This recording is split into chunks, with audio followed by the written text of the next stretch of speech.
उसके बाद फिर हम कुछ और डीपली बात करेंगे इंशाल्लाह। तो जोरदार ताली के साथ जो है तो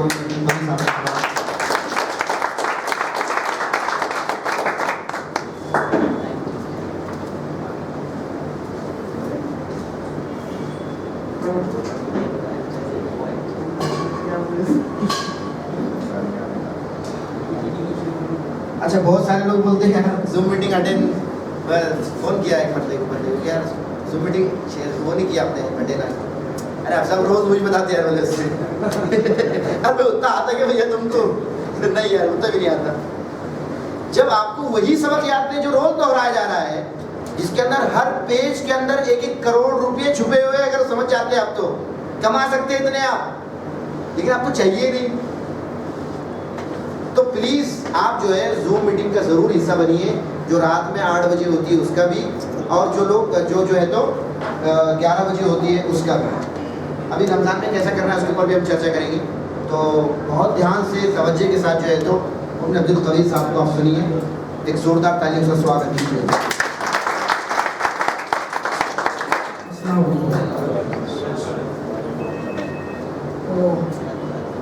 ये जो पीपीटी आप लोगों के साथ में शेयर की जा रही है, जैसा कि बार बार हाफिज़ साहब, ताकिर मिली साहब बोलते रहते हैं इस बारे में कि सेम ये रिपीट हो रहा। अभी तजुर्बा हो गया कि कितने लोगों को प्लान देना आता। अगर कोई चीज़ आप लोगों ने नहीं सीखे तो जब तक आप लोग नहीं सुनते और जब तक आप लोग नहीं सीखते तब तक आपको इसको सुनना है और पूरा सीखे बाद उसको रिवाइज भी करते रहना है। ये तो इंसान की फितरत है, इंसान जो है तो भूलने की सिफत रखता है।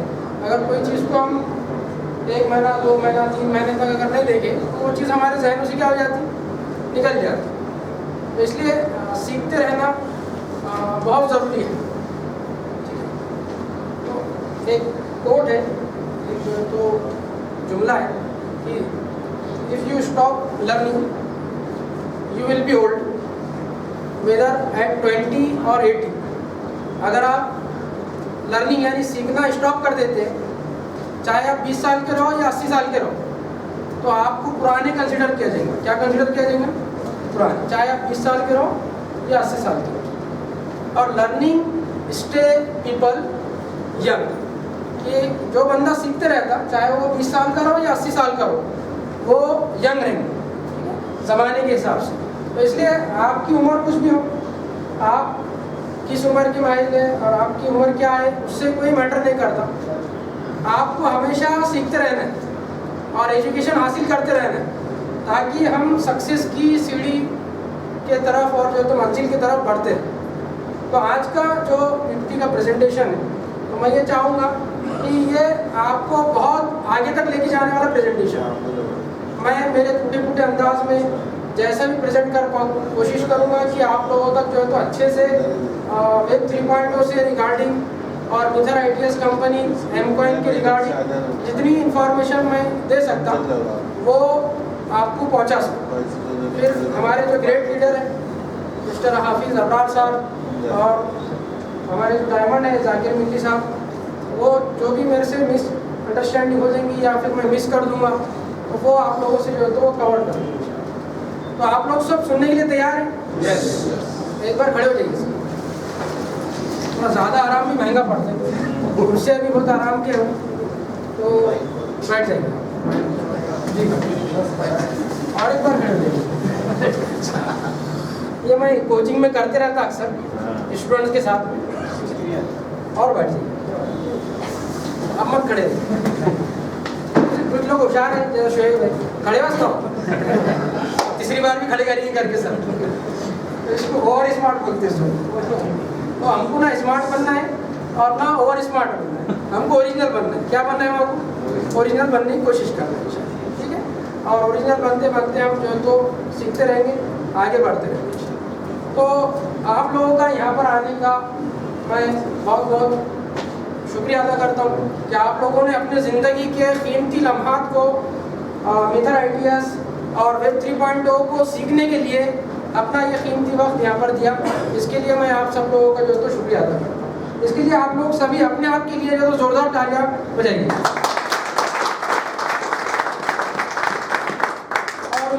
हूँ कि ये हमारा जो प्रेजेंटेशन है, जो पीपीटी है, ये आप लोग बड़े गौर और फिक्र से सुनेंगे।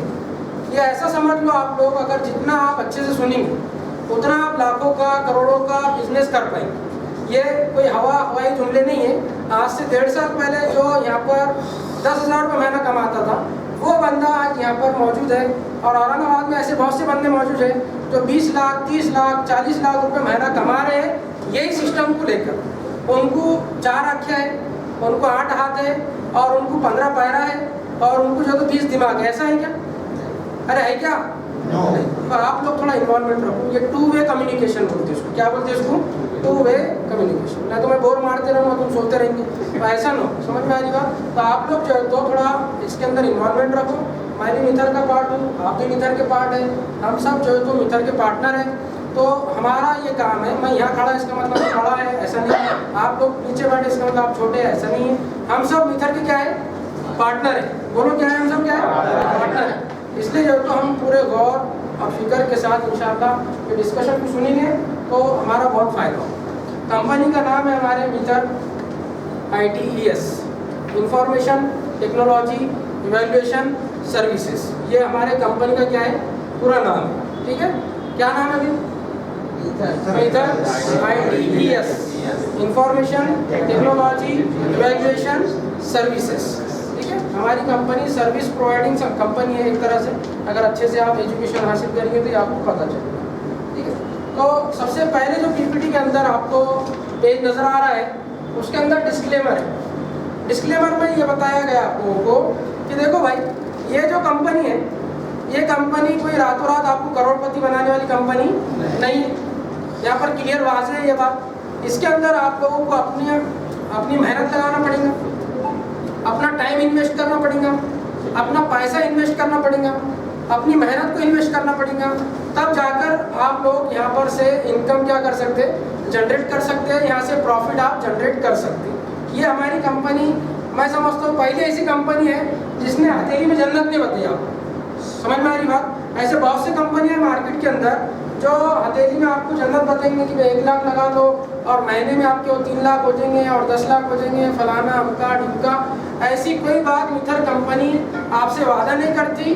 और ये पीपीटी के अंदर क्लियरली लिखा हुआ है, अगर आप अच्छे से इसको पढ़ेंगे। ठीक है, तो यहाँ पर आपको अपनी मेहनत इन्वेस्ट करना है, अपना पैसा इन्वेस्ट करना है, अपना टाइम इन्वेस्ट करना है, अपने स्किल्स को इन्वेस्ट करना है, तब जाकर आप यहाँ से इनकम और प्रॉफिट जनरेट कर सकते हैं।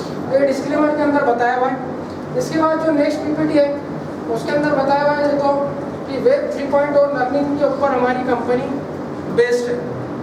अब इसके लिए जो तो हमको जो नई टेक्नोलॉजी आने वाली है उसका नॉलेज रहना बहुत ज़रूरी है। ये तो इसके अंदर हमारे सामने बहुत सारी ऐसी बातें आने वाली है जो हमारी नज़रों से क्या है? ओझल है। हमारी नज़रों से वो टेक्नोलॉजी क्या है? अभी दूर है, वो धीरे धीरे मार्केट में आ रही है। अभी धीरे धीरे क्या हो रहा है? वो चीज़ें मार्केट में आ रही है। जैसा एंड्रॉयड मोबाइल है, 1990 में किसी के हाथ में था क्या? अरे था क्या भाई? नहीं था। हमारी नज़रों से ओझल था। लेकिन उस टाइम पर कुछ लोग प्लानिंग कर रहे थे, कुछ कंपनियां प्लानिंग कर रही थी कि आने वाली टेक्नोलॉजी के अंदर हमको ऐसा ऐसा मोबाइल क्या करना है? बनाना है ना। और दुनिया में ऐसी बहुत सी चीज़ें हैं। गूगल पे, फ़ोन पे से हम 2010 में थे क्या? 2006 में था क्या? नहीं था। लेकिन कुछ लोग उस वक्त मेहनत कर रहे थे, आगे की दुनिया के बारे में सोच रहे थे, आगे के फ्यूचर के बारे में सोच रहे थे, और वो प्लानिंग कर ऐसे प्रोडक्ट को तैयार कर रहे थे, ऐसे प्रोजेक्ट को तैयार कर रहे थे। और फेसबुक है, यूट्यूब है, इंस्टाग्राम है, व्हाट्सएप है, टेलीग्राम है, ये सारे सोशल मीडिया के जो ऐप है ये 2001-2 से पहले मार्केट के अंदर बिल्कुल अवेलेबल नहीं थी। और इस बात का सबूत आप खुद देख, ये मार्केट में बिल्कुल अच्छा ये अचानक आसमान से टपक गई। अरे ऐसा नो, ये क्या अचानक आसमान से टपक गई ये सब चीज़? नहीं। उस टाइम पर भी कोई टीम, कोई बंदा, कोई कंपनी, कोई जो इंडस्ट्री इसके ऊपर क्या कर रही थी? वर्क कर रही थी, रिसर्च कर रही थी। मार ट्रायल, ठीक है फेल होगा कोई बात नहीं, और मार ट्रायल और फेल होगा, ठीक है कोई बात नहीं, और ट्रायल मारो, अब ये क्या होगा? सक्सेस होगा। फिर सक्सेस होने के बाद उसको अपग्रेड करना शुरू करें, है ना। अपग्रेड हुआ, अपग्रेड हुआ, अपग्रेड हुआ। अब यूट्यूब अपने आप को अभी तक क्या करते हुए चल रहा? अपग्रेड करते हुए चल रहा। तो वैसे ही जो है तो अभी दुनिया में इस वक्त जो चीज़ें 2025, 26, 27, 28, 29, 30 में आम होने वाले, उसके ऊपर कुछ कंपनी अभी क्या कर रही, वर्क कर। अचानक आसमान से कोई चीज़ नहीं टपकी, उसके ऊपर जो है तो वर्क हो रहा है और जो है तो कंपनियां प्रोग्रेस की तरफ बढ़ रही हैं। तो हमारी जो कंपनी है वो वेब 3.0 से रिलेटेड कंपनी, किससे रिलेटेड है भाई, वेब 3.0 से। अब क्वेश्चन ये क्रिएट होता है व्हाट इज वेब 3.0, ये वेब 3.0 क्या है, ठीक है। अब उसके लिए समझने के लिए हम आगे बढ़ते। ये हमारे कंपनी का जो है तो मैनेजमेंट है। आप लोगों को बता दूं मैं कि कोई भी कंपनी जो है तो सक्सेस कब होती, तो बताना चाहेंगे इसमें से कोई भी कंपनी सक्सेस कब होती? क्या नाम है आपका? शेख मोइज भाई, खड़ रहा हूँ।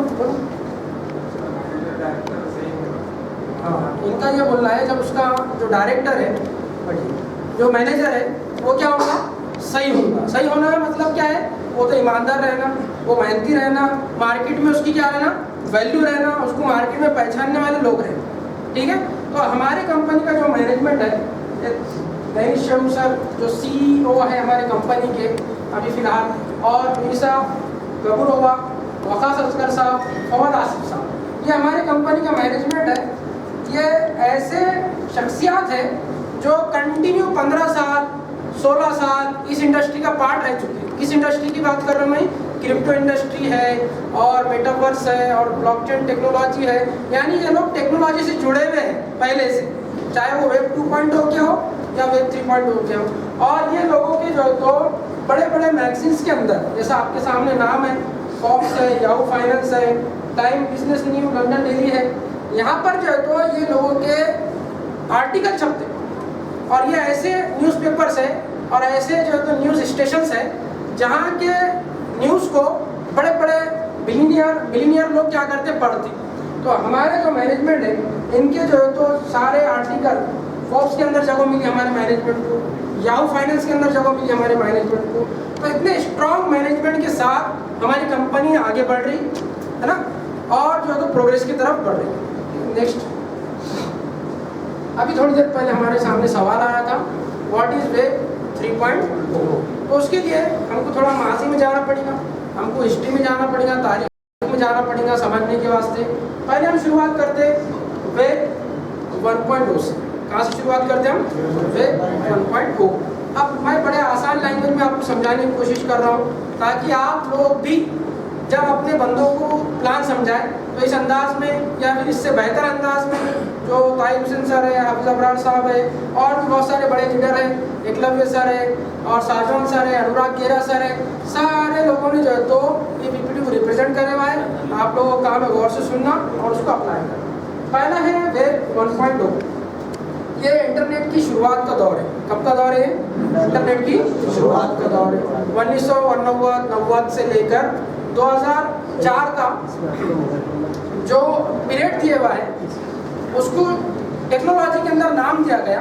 जैसा अभी हम देख रहे 5G चल रहा है, क्या चल रहा है अभी 5G। उससे पहले क्या चल रहा था 4G, उससे पहले 3G, उससे पहले 2G। तो ये इंडस्ट्री वाले, टेक्नोलॉजी वाले, IT वाले दौर को नाम देते, तो वैसा ये दौर को नाम दिया गया वेब 1.0। कौन से दौर को? 1990 से लेकर 2005-4 का जो दौर है उसको नाम दिया गया वेब 1.0। अब ये दौर में इंटरनेट की शुरुआत हुई, कुछ वेबसाइट्स थे, याहू था, जहाँ पर हम जाकर जो है तो सिर्फ रीड कर सकते थे, कोई भी कंटेंट को हम क्या कर सकते थे, पढ़ सकते थे, सिर्फ वहाँ से नॉलेज गेन करते थे, ठीक है। और इसमें अक्सर जो है तो 35-40 के ऊपर के लोग देखने को मिल रहे हैं। तो वो लोग को महसूस होगा ये कि हम जो है तो नेट कैफ़े पे जाते थे, वहाँ पर कुछ एग्ज़ाम का फॉर्म भरना है या फिर कुछ सर्च करना है या फिर कोई नॉलेज गेन करना है तो उसको सर्च करते थे। वो नेट कैफ़े वाला हमसे 50 रुपये, 100 रुपये, 150 रुपये, 200 रुपये 1 घंटा बैठने के, 2 घंटे बैठने के लेता था। हम लॉग आउट करते थे और वापस आ जाते थे। तो वो जो दौर था, उस टाइम में इंटरनेट कैफ़े वालों ने और साइबर कैफ़े वालों ने अच्छी खासी मोटी इनकम जनरेट करे और पैसा कमाए। लेकिन आज के दौर में मुझे बताओ आप कितने इंटरनेट कैफ़े हैं? इंटरनेट कैफ़े की बात कर रहा हूँ। बिजनेस पॉइंट ऑफ व्यू, अगर काशिफ भाई आपको मैं ये पूछा कि आप इंटरनेट कैफ़े डालना चाहेंगे क्यों? बिल्कुल 1% भी अगर मोबाइल हाँ, ये देखो काशिफ भाई का जवाब ये है कि उसकी ज़रूरत ही नहीं है अभी। उसकी ज़रूरत कब थी? जब नेट इतना आम नहीं था। वो टाइम पे 2G भी सही नहीं चलता था। क्या नहीं चलता था सही? 2G भी बड़ी मुश्किल से रुक रुक के चलता था। तब जाकर जो है तो अब इंटरनेट कैफ़े वालों ने कैफ़े तो डाले 2001-2002 से लेकर 9-10 तक ये नेट कैफ़े काफ़ी चले और ये लोगों ने काफ़ी पैसा क्या करे जनरेट करे यहाँ से। तो हम एक तरह से ये कह सकते हैं हमने साइबर कैफ़े का उरूज भी देखे और साइबर कैफ़े का ज़वाल भी देखे। उरूज और ज़वाल ये अल्लाह का निज़ाम है कि हर वक्त जो है तो अल्लाह जो है तो कोई चीज़ को उरूज देता और कुछ वक्त के बाद उस चीज़ को क्या आ जाता? ज़वाल आ जाता। तो ज़माना हर वक्त तब्दील करते रहना ये अल्लाह की जो है तो सुन्नत है कि हर वक्त जो है तो अल्लाह ज़माने को क्या करते रहता? बदलते रहता, ज़माना अपडेट होते रहता। अब उसमें आपका ये काम है गौर करना, तदब्बुर करना, फ़िक्र करना और मेहनत करके उस ज़माने के हिसाब से अपने आप को एडजस्ट करना, अपने आप को अपग्रेड करना, तब जाकर जो है तो हम ज़माने में टिक सकते। और कौन टिकेगा?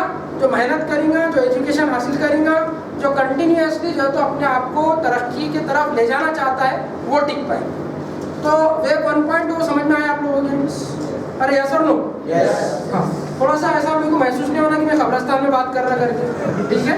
हम मुर्दे तो है नहीं, अल्हम्दुलिल्लाह अल्लाह ने रूह बरकरार रखा अभी।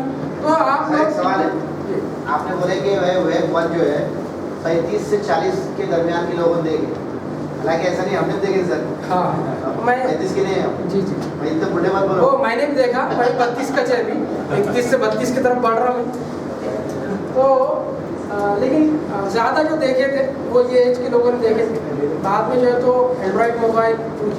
अब नेक्स्ट जो है तो वो है वेब 2.0। असल में ये स्लाइड पे मैं ज़्यादा टाइम दे रहा हूँ, जैसा हाफिज़ अबरार साहब भी कहते कि ये अगर समझ गई हमको तो हमारा 90% काम ख़त्म हो गया। 10% काम में सब वो आता जो हाफिज़ अबरार साहब ने अभी बोले कि ID कैसे क्रिएट करना, फलाना, ठीक है। तो अभी नेक्स्ट जो दौर है वो वेब 2.0 है। अब हम कुछ लोग यहाँ बहुत खुश थे, अरे वाह क्या अच्छी टेक्नोलॉजी आ गई, अब तो देखने का काम ही नहीं, बोले इससे आगे कोई चीज़ आ ही नहीं सकती मेरे मार्केट में। लेकिन ज़माने ने अपने आप को अपग्रेड करा, इंटरनेट ने अपने आप को अपग्रेड करा और मार्केट में नया दौर आया जिसको टेक्नोलॉजी वालों ने, IT वालों ने नाम दिए वेब 2.0, ठीक है। तो उसके अंदर क्या हुआ, आप लोगों को 2 से 3 चीज़ें जो यहाँ नहीं मिल रही थी वेब 1.0 में वो यहाँ मिलना शुरू हो गई। यहाँ पर आप पढ़ भी सकते हैं कोई चीज़ को, यहाँ पर आप कोई चीज़ को लिख भी सकते हैं, रीड, राइट और क्रिएट। यानी आप कोई चीज़ अगर बनाकर कंटेंट अगर डालना चाह रहे नेट के ऊपर तो आप डाल सकते हैं, आप आज़ाद है इसके लिए। तो ये परमिशन किसने दिया? वेब 2.0, ठीक है। यहाँ पर जो तो ये सामने सिंबल है जो हमारी नज़रों से है ना बिल्कुल ओझल नहीं है, ये कौन है, पहचानते उसको? फेसबुक है ना, फेसबुक है, ये कौन है? ट्विटर है, जो अभी एक्स बन गया, ये इंस्टाग्राम है, टेलीग्राम है, व्हाट्सएप है, यूट्यूब है। तो ये सब चीज़ें हम डेली लाइफ में हमारे यूज़ कर रहे हैं। आज कोई इससे जो तो पराया नहीं है, आज कोई इसको नहीं जानता, ऐसा कोई बंदा नहीं है, ठीक है। अब यहाँ पर हमको जो है तो हम बहुत खुश थे इसके अंदर कि फेसबुक आ रहा, हम यूज़ कर रहे हैं, यूट्यूब से हमें बहुत सारा कंटेंट मिल जा रहा। लेकिन यहाँ क्या प्रॉब्लम थी जिसकी वजह से इसकी ज़रूरत पड़ी वेब 3.0 की? तो कोई भी नई चीज़ की इजाद कब होती? जब उस चीज़ की हमको ज़रूरत महसूस हो तब जाकर कोई चीज़ की नई इजाद होती। जैसा मिसाल के तौर पर ATM है, ATM की इजाद क्यों हुई? क्या बोलते शाकिर भाई, ATM की इजाद क्यों हुई? बैंक में जाना ना पड़े, तो हमारे मुफ्ती साहब बता रहे, खड़े रहिए आप मुफ्ती साहब, तो मुफ्ती साहब बता रहे, गौर से सुनिए इसको। हर एक का बैंक में जाके लाइन लगा के पैसा वहाँ से निकालना होगा तो इससे बहुत दुश्वारी होती है। ATM अगर पास रहेगा तो आदमी कहीं से मशीन से पैसे निकाल के आसानी से यूज़ कर सकता है उसको। तो ये चीज़ है। ऐसे ही जो है तो गूगल पे की इजाद क्यों हुई, फ़ोन पे की इजाद क्यों हुई, है ना। लेकिन कुछ सालों तक हमने भी लाइन लगा के पैसे लिए, बराबर है ना। लेकिन कुछ आया जिसने सोच थोड़ी सी अच्छी थी उसकी, उसने सोचा कि ऐसा कुछ ला सकते क्या जिसमें बैंक में जाने की ज़रूरत ना पड़े। उसने सोचा, अल्लाह ने उसके जहन में बात डाला और वो क्या निकल गया, एटीएम की पैदावार हो गई। एटीएम ईजाद होगा, एटीएम का इनोवेशन हो गया। वैसे गूगल पे का इनोवेशन हुआ, फ़ोन पे, पेटीएम, ये सारे चीज़ें हम इस्तेमाल कर रहे हैं। इसकी ज़रूरत किसी ने महसूस करा तब जाकर उसकी ईजाद हुई। वैसा ही जो है तो कुछ चीज़ों की कमी इसके अंदर थी। इसके अंदर वेब 2.0 के अंदर यहाँ पर हम लोगों की जो है तो प्राइवेसी मार गई कि तो हम जब भी कोई ऐप डाउनलोड करते तो उसने हमारे से बहुत सारे परमिशन मांगता, इजाज़त दे दो बोलता हो कि हम तुम्हारे गैलरी का एक्सेस चाहते, हम तुम्हारे कैमरे का एक्सेस चाहते, हम तुम्हारे लोकेशन का एक्सेस चाहते, हम फला चीज़ का एक्सेस चाहते। तो हम जब तक एग्री नहीं करते उन्हें ऐप के अंदर हमको इंटर नहीं करता, और हम वो सारे टर्म्स एंड कंडीशन पढ़े बगैर एग्री करते, सर बोल के नीचे आते, मारते एग्री पे क्लिक, आगे बढ़ते। ऐसे होता ना। तो इसका मतलब ये करे आपने कि आपने उसको आपके पूरे जीवन की जो कुंडली है वो सबका एक्सेस दे दिए तुमने उसको। अब अगर उसमें से कोई कीड़े मकोड़े की सोच रखने वाला निकला, वो तुम्हारे प्राइवेसी का पूरा फ़ायदा उठा के तुम्हारा ब्लैकमेल कर सकता, तुम्हारे से पैसे मांग सकता अगर उसको करना है तो। और ये हर 10,000 बंदों के अंदर से एक बंदे के साथ ऐसा होता, लेकिन वो हमारे साथ नहीं होता करके हमको समझ में नहीं आता। कोई तुम्हारे फैमिली की फ़ोटो शेयर हो जाएंगे, कोई तुम्हारे प्राइवेट चीज़ें शेयर हो जाएंगे, हो सकता है तुम्हारे बैंक अकाउंट की चीज़ें शेयर हो जाए और तुम्हारा बैंक अकाउंट पूरा का पूरा क्या हो जाए, साफ हो जाए। तो यहाँ पर वेब 2.0 में जो हमको नहीं मिला वो प्राइवेसी है। क्या है वो? प्राइवेसी। अब ये प्राइवेसी एक आसान मुद्दा नहीं है, अगर डिस्क्राइब करने को बैठे तो 1-1.5 घंटा इसमें चल जाएगा। उसके बाद जो दूसरी चीज़ नहीं मिली आपको यहाँ पर वो है पार्टनरशिप। क्या है वो? पार्टनरशिप। ये सारे के सारे जितने प्लेटफॉर्म्स हैं जिन्होंने आपको कुछ ना कुछ क्रिएट करने की परमिशन दिए हुए, आप क्रिएट तो ज़रूर कर सकते हैं वहाँ पर, ठीक है, लेकिन आप उनके पार्टनर नहीं बनेंगे। वो सारी की सारी इनकम वो प्लेटफॉर्म वाले को जाएंगी और उसमें से 30% इनकम वो आप लोगों को देते। लेकिन अगर यूट्यूब वाला चाहा कि आप सबके अकाउंट क्या करना, सपोज मिसाल के तौर पर है ना, मोइस भाई का एक चैनल है फला फला नाम से, और उन्होंने 5 साल वो चैनल पे मेहनत करे हुए, उन्होंने 2 मिलियन सब्सक्राइबर बना दिए उनके, और एक छोटी सी गलती उन्होंने करे जिसके बदौलत यूट्यूब वाले ने उनका चैनल क्या करे, ब्लॉक कर दे। इन्हों कुछ कर सकते नहीं कर सकते। इन्हों अब उनका काम ये रहता है कि नया चैनल या तो बना दे जल्दी से। अब इनकी 5 साल की मेहनत क्या होगी, जाए होगी। बंद करने से पहले ना इनकी इजाज़त ली गई ना कुछ लिया गया, वो चैनल क्या होगा, बंद होगा। इनकी सारी 5 साल की मेहनत क्या होगी, ज़ाया होगी। वैसे ही इंस्टाग्राम है, वैसे जो तो टेलीग्राम है, ये सारे सेंट्रलाइज सिस्टम है। कैसे सिस्टम है? सेंट्रलाइज सिस्टम किसको कहा जाता, जो सिस्टम में सारी अथॉरिटी प्लेटफॉर्म वालों को है, यानी एक ही बंदे को है। ऐसे बंदे को कहा जाता और ऐसे सिस्टम को कहा जाता सेंट्रलाइज सिस्टम। कौन सा सिस्टम? सेंट्रलाइज। समझ में आया सेंट्रलाइज सिस्टम का क्या मतलब है? तो ये 2 चीज़ों की वजह से, एक प्राइवेसी और दूसरी पार्टनरशिप के वजह से इसकी इजाद हुई। किसकी इजाद हुई? वेब 3.0 की इजाद। ठीक है, तो वेब 3.0 क्या है? यहाँ पर आपको प्राइवेसी मिलेगी, यहाँ पर आपको क्या मिलेगा, पार्टनरशिप मिलेगी। ये वेब 3.0। अब वेब 3.0 के अंदर ऐसी कौन सी चीज़ है जिसके बदौलत वो कंपनी और वो प्रोजेक्ट कामयाब हो सकता है? तो 7 से 8 पैरामीटर है। अगर ये पैरामीटर वो कंपनी के पास है मौजूद, ये जो चीज़ें हैं ये वो कंपनी के पास, कोई भी कंपनी रो फिर हो, अगर वो कंपनी के पास ये 7-8 पैरामीटर मौजूद है तो वो कंपनी वेब 3.0 में टिक सकती है। वेब 3.0 का सबसे स्ट्रॉन्ग पैरामीटर है और सबसे स्ट्रॉन्ग जो चीज़ है वो है ब्लॉकचेन। क्या है वो? ब्लॉकचेन। अब ब्लॉकचेन का मतलब कुछ लोग ये समझते हैं कि चैन बनाना। क्या बनाना? हाँ, तो उसके नीचे इसको जोड़, उसके नीचे इसको जोड़, उसको चैन बोलते हैं। चैन आ रहा है उसके अंदर तो इनो बेचैन हो जाते हैं। तो वैसा नहीं है। ब्लॉकचेन मतलब ये एक बहुत बड़ी टेक्नोलॉजी है जिसके अंदर बहुत सारा डाटा सेव होता और वो ब्लॉक की शक्ल में सेव होता। क्या की शक्ल में सेव होता? एक ब्लॉक बनता। जैसा मिसाल के तौर पे मुफ्ती साहब ने कोई प्लॉट लिया, अब इनकी रजिस्ट्री कहाँ होगी? रजिस्ट्री ऑफिस में होगी, ठीक है। अब मुफ्ती साहब के प्लॉट के ऊपर मेरे को कब्जा मारने का है, तो मैं रजिस्ट्री ऑफिस में गया। अब वहाँ पर मोइज भाई रजिस्ट्रार है, मैंने रजिस्ट्रार को बोला ये 5 लाख रुपये मेरे को मुफ्ती साहब का प्लॉट क्या करने का, हड़प करने। मोइज भाई ने हमारे बड़ा जिगर है उनका, उनको मैंने 2 लाख और दिया, ये 7 लाख रुपये ये रखो और मेरे को प्लॉट क्या करो दे दो, उनके कागजा गायब कर दो। तो इन्होंने फिर भी नहीं मानी, मैंने और 1 लाख निकाला। ऐसा करते करते मैंने उनको टेबल के नीचे से 10 लाख रुपए दे दिया और मुफ्ती साहब का 50 लाख का प्लॉट क्या करा मैंने। अब इन्होंने क्या करे, रजिस्ट्री ऑफिस से मुफ्ती साहब के कागजा क्या करें, गायब कर दिए, ऑनलाइन से डाटा हटा दिए सब। इन्होंने जो भी कर सकते हैं, और ये इंडिया में पॉसिबल है। इज इट राइट और रॉन्ग? सही है कि गलत है? ये इंडिया में पॉसिबल है ना।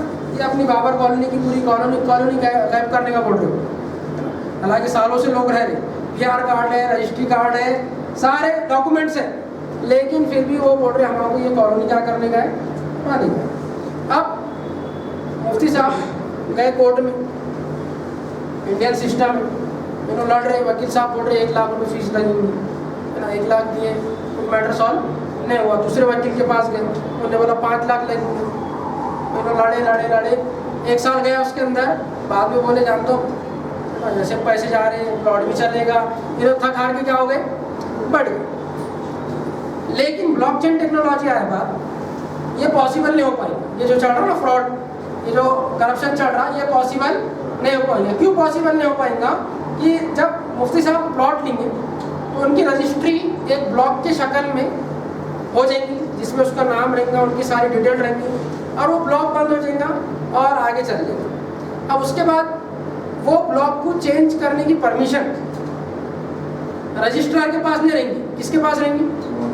मुफ्ती साहब के पास रहेंगी। और वो ब्लॉक को अगर कोई चेंज करना चाहा तो वो ब्लॉक एट ए टाइम हज़ारों कंप्यूटर पर सेव रहेगा। कितने कंप्यूटर पे? हाँ। अगर कोई उसमें कुछ छेड़छाड़ करना चाहा, ब्लॉक को ओपन करना चाहा, तो वो फौरन एरर बताएंगे आपको, और वो एरर पूरे 1000 कंप्यूटरों में क्लियर होगा, और वो पता चल जाएगा कि ये बंदे ने कहीं ना कहीं, कोई बंदे इस ब्लॉक के साथ क्या करने की कोशिश कर रहा हो, छेड़छाड़ करने की कोशिश कर रहा हो। लेकिन वो छेड़छाड़ नहीं कर पाएगा, वो ब्लॉक में एडिट सिर्फ और सिर्फ इनकी परमिशन से हो। अब मैं इनसे प्लॉट लेने चाह रहा, मेरा एक ब्लॉक तैयार होगा, उसमें से इनसे परमिशन मेरे ब्लॉक की बनेगी, तो ब्लॉक बन जाएगा और वो जुड़ जाएगा एक हैश के जरिए। किसके जरिए? हैश। तो वो जो हैश बन रहा ना, वो चैन बन रही। क्या बन रही हो?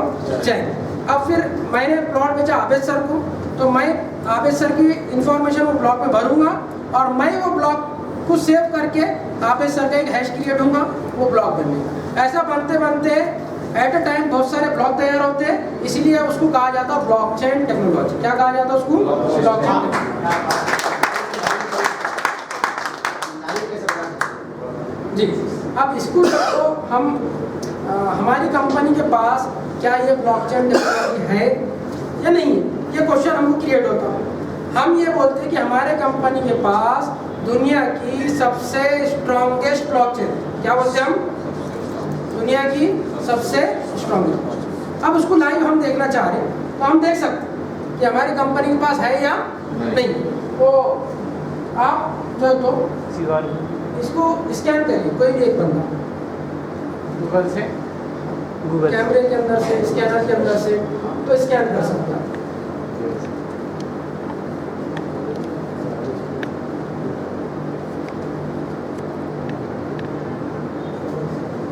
मैं इसलिए बताया कि किसी बंदे ने आपको पूछ लिया, ये बताया। बहुत सारे लोग मेरे को फ़ोन करते हैं, अब सब वो बोल देते हैं कि आप हमारी ब्लॉकचेन बताओ, तुम्हारी ब्लॉकचेन नहीं, मतलब ये कुछ शक में हमारी ब्लॉकचेन है कि नहीं। समझ रहे ना? तो कॉन्फिडेंस आपको कब आएगा? जब आप तमाम चीज़ें आपके पास रहेंगी और उसको बता पाएंगे आप, तो वहाँ मतलब क्या होता है फिर? अब देखो, मैंने ये क्या करा, स्कैन करा, ये अभी आपके सामने ये बारकोड है, इसको मैंने क्या करा, स्कैन करा। यहाँ मिथर की कुंडली है। क्या है यहाँ पर? मिथर की कुंडली। हाँ, 0 से लेके 100% तक यहाँ पर मिथर का नॉलेज है पूरा का पूरा। ये देखो, ये स्कैन करे बाद ये पूरी लिस्ट आएंगी आपको इसके ऊपर, और यहाँ पर सबसे पहले तो किससे किससे अपनी पार्टनरशिप है, M20 चेन जी, ये सामने आपके आ गया। देखिए M20 chain watch by Frank Muller, m20chain.com, m20 certic audit। अब ये आप इस पर क्लिक करिए m20 एक्सप्लोरर पे। अभी हम गए m20 एक्सप्लोरर के ऊपर। अब आप लाइव देख सकते हैं कि ये नीचे देखिए आप यहाँ पर, ये दिख रहा है आपको? ये क्या बन रही है, कोई बताएगा मुझे? Very good. ये क्या बन रही है? ब्लॉक्स तैयार हो रहे। हर 1-2 सेकंड के अंदर आपको एक ब्लॉक बनते हुए दिखेंगे यहाँ। दिख रहा है आप लोगों को लाइव? हाँ, तो ये किसकी चैन है? ये ऊपर देखो वहाँ पर आप बड़ो जल्दी से यहाँ पर। हाँ, तो ज़रा दिल की धड़कनें तेज जो हो रही थी तुम्हारी उसको ज़रा कम कर दो। और ये m20 चैन नाम की ब्लॉक चैन है जो M-Coin की है, मिथर की है, मिथर ITS की है, यानी हमारी अपनी सबकी है। समझ में आया आप लोगों को? ठीक है, तो ये ब्लॉक्स बनना चालू है। हर ट्रांजैक्शन के ऊपर ब्लॉक बनता। और यहाँ पर आप अगर देखना चाहते तो असरार ये जो नीचे व्यू और ट्रांजैक्शन है उस पर क्लिक करो। हाँ, उस पर क्लिक करो।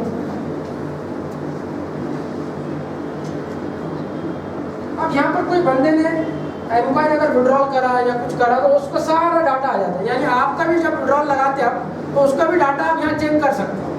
वो टाइम का जो भी एड्रेस रहेगा आपका वो डाल के आप लोग चेक कर सकते हैं कि मैंने कब विड्रॉल करा, कब विड्रॉल नहीं करा। तो ये यहाँ पर देखो कितने दिख रहा है, नंबर दिख रहा है आपको 562 दिख रहा है। कितना दिख रहा? 562 यहाँ पर। ये यहाँ पर देखो कितना है? हाँ 501। और ये यहाँ पर 580। तो ये सारे विड्रॉल चालू है ना। अब कुछ आईडी के अभी फिलहाल के वास्ते बंद है, कुछ दिनों के अंदर वो क्या हो जाएंगे, चालू हो जाएंगे। लेकिन ये मैं अभी बात कर रहा हूँ ब्लॉकचेन टेक्नोलॉजी, तो ये आपको दिख रही है कि नहीं दिख रही? अरे यस और नो? आपको बताना आना चाहिए आपको, है ना। Presentation is very important, presentation सही होना बहुत ज़रूरी है। तो ये सारे ट्रांजेक्शन आप यहाँ पर देख सकते हैं।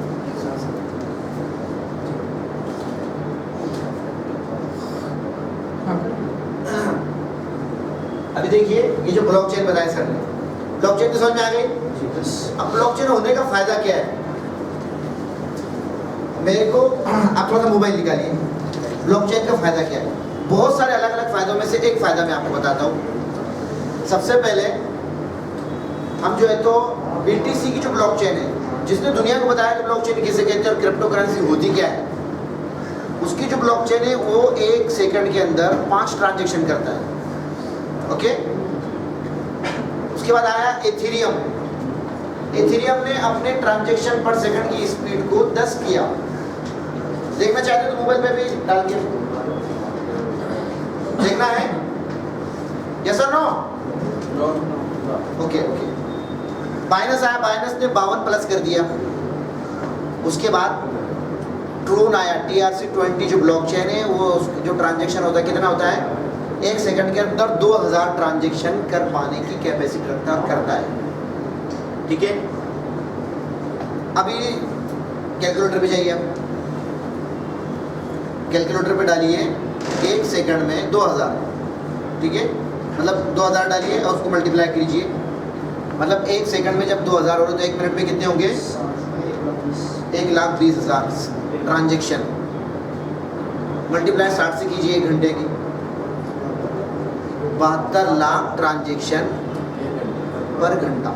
किसने किया? ट्रोन की ब्लॉकचेन ने किया। और हर ट्रांजैक्शन पर $1 फीस भी कलेक्ट किया हर ट्रांजैक्शन करने वाले से। गोया कि $72 लाख की इनकम 1 घंटे में हुई। अब इंडियन रुपीज से उसको मल्टीप्लाई कीजिए, मल्टीप्लाई बाय 95 करिए। 68 करोड़ 40 लाख रुपये इसकी फीस पे किया हम लोगों ने, जो लोग उसका यूज़ किए। मतलब वो कमाई का भी कितना बड़ा जरिया, समझ रहे हैं आप? वही है गोया कि जैसे लेआउट डाला किसी ने। हर बार जब आप प्लॉट लेते हैं या ख़रीदते हैं या बेचते हैं तो आपको क्या करना पड़ता है? रजिस्ट्री ऑफिस जाना पड़ता है और रजिस्ट्री की जैसे फ़ीस पे करते हैं, ऐसा ही मेरे नाम से दूसरे के नाम पर ब्लॉकचेन के द्वारा जब हम कॉइन भेजेंगे तो उसकी फ़ीस ली जाती है और ये इतनी बड़ी कमाई का जरिया बन जाता है। ठीक है, जब हमारी ब्लॉकचेन 1 सेकंड के अंदर 5 लाख प्लस ट्रांजैक्शन करती है तो उसका कितना बड़ा रेवेन्यू जनरेट होगा, आप सोच सकेंगे क्या? लगाते मोबाइल पे ज़रा, 1 सेकंड में 5 लाख ट्रांजैक्शन। सर आप लगाइए, मैथमेटिक्स पढ़ाते हैं आप, सब फेल हो जाएंगे आप लोग। एक सेकंड में 5 लाख ट्रांजेक्शन कीजिए सिर्फ, क्योंकि हम 5,42,539 ट्रांजेक्शन करने वाली ब्लॉकचेन के साथ काम कर रहे हैं। और खास बात बताओ आपको, जिस समय आज से 14 महीने पहले मैं इस सिस्टम के साथ आया था, जब भी हमारी ब्लॉकचेन लाइव नहीं थी, सिर्फ ये कहा गया था कि ब्लॉकचेन हमारी खुद की है और एज अ प्रोसेस में है। क्योंकि मैं आपको और एक बात क्लियर कर दूं, आप जिस सिस्टम का हिस्सा बने हुए मीथर 2025 तक ऐसा कंस्ट्रक्शन में है, बन रही है, और आप उसके पाया बन रहे साहब, तो आपको जो है ना कुछ लम्हे या मतलब कुछ साल आपको सब्र करना पड़ेगा। आपके जैसा आपके मोहल्ले में नहीं बोल रहा हूँ मैं, आपके ज़िले में कोई बंदा नहीं रहेगा जितना अर्निंग आप कर चुके होंगे इंशाअल्लाह। तो हम थोड़ा सा ट्रांजेक्शन की तरफ देखते हैं कि एक सेकंड में 5 लाख ट्रांजेक्शन, और हर ट्रांजेक्शन पर हमारी ब्लॉकचेन लेती है 10 सेंट, एम कॉइन से लेती है। हमारे ट्रांजेक्शन में जो फीस लगती है वो एम कॉइन लगता है, और जब एक बार एम कॉइन वहाँ यूज़ हो जाता है 10 सेंट, वो बर्न हो जाता है, मीनिंग वो क्वांटिटी से ख़त्म हो जाता है। आप एक बात याद रखिए, जब कोई भी चीज़ मार्केट में कम होंगी और उसकी डिमांड बढ़ेगी तो रेट क्या होगा, बढ़ेगा रेट डेफिनेटली। तो अभी सर लगाए आपने कितने ट्रांजेक्शन हुए? हाँ नहीं अभी 10 सेकंड हटा दीजिए, अभी एक घंटा करते हैं पहले, एक मिनट देरी करो और 1 घंटे में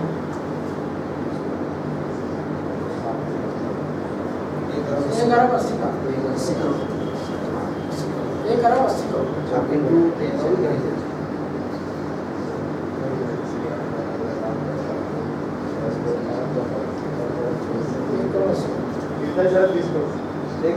एक करोड़ 80 लाख, यस। और ये हमारी कमाई भी होंगी, और ऐसा एम कॉइन में पेमेंट ली जाएगी। उसके अलावा हमारी क्वांटिटी जितनी कम होती जाएंगी उतना हमारा प्रॉफिट हम ज़्यादा जो है तो यहाँ से ले पाएंगे। और एक दूसरी बात, अभी बहुत सारी वेबसाइट है हमारी, वो जो मैं जो आपको स्क्रीनशॉट भेजा था, ये चीज़ क्लियर होगी आपको। ये ट्रांजेक्शन आप इतने एम कॉइन का जो है कितने सेंट आते हैं, एक एम कॉइन में कितने 100 सेंट, जैसा 1 रुपये में 100 पैसे होते हैं, जैसे ये $1 में 100 सेंट, तो ये कॉइन का लगा है, ये 100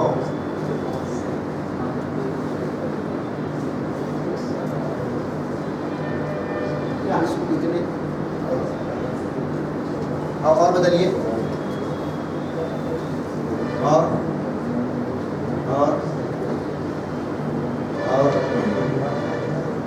टोकन लैब। टोकन लैब क्या है पता है आपको? टोकन लैब ये एक ऐसे वेबसाइट है जहाँ पर जाके आपको कुछ नहीं करना है, आपका नाम का टोकन बनाना है। और क्या भी बनेंगे टोकन, ये हमारी ब्लॉकचेन पर बनेगा। अभी हमारी ब्लॉकचेन पर जब एक टोकन बनेगा, मान लीजिए मुफ्ती साहब ने एक टोकन बनाया मोहसिन टोकन या मोहसिन कॉइन। अभी देखिए ये एकलव्य कॉइन, एकलव्य सर को सब पहचान दे, हमारी कम्युनिटी के बहुत ज़बरदस्त लीडर है, जो 2 लाख लोगों की कम्युनिटी को भी वो लीड कर पा रहा है, ठीक है, एकलव्य। और उम्र जो है ना मेरे से 2 साल छोटे है, 28 साल की उम्र है। ये सब तमाम चीज़ें आ गई यहाँ पर। अभी जैसा मोहसिन साहब ने टोकन बनाया यहाँ पर, अभी एकलव्य ने उनके नाम से बनाया, यहाँ पर मोहसिन साहब ने उनके नाम से बनाएंगे।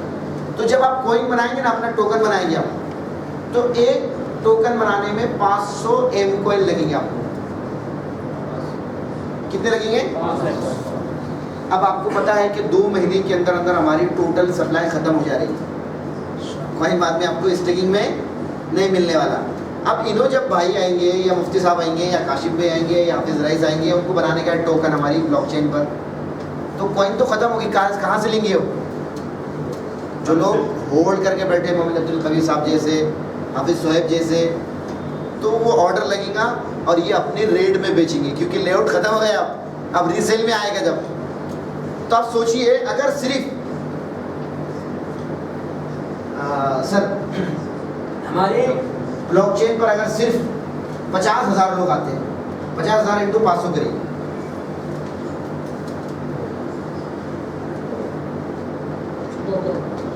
दो करोड़ 50 लाख कॉइन सिर्फ प्रोजेक्ट बनाने में बर्न हो जाएगा।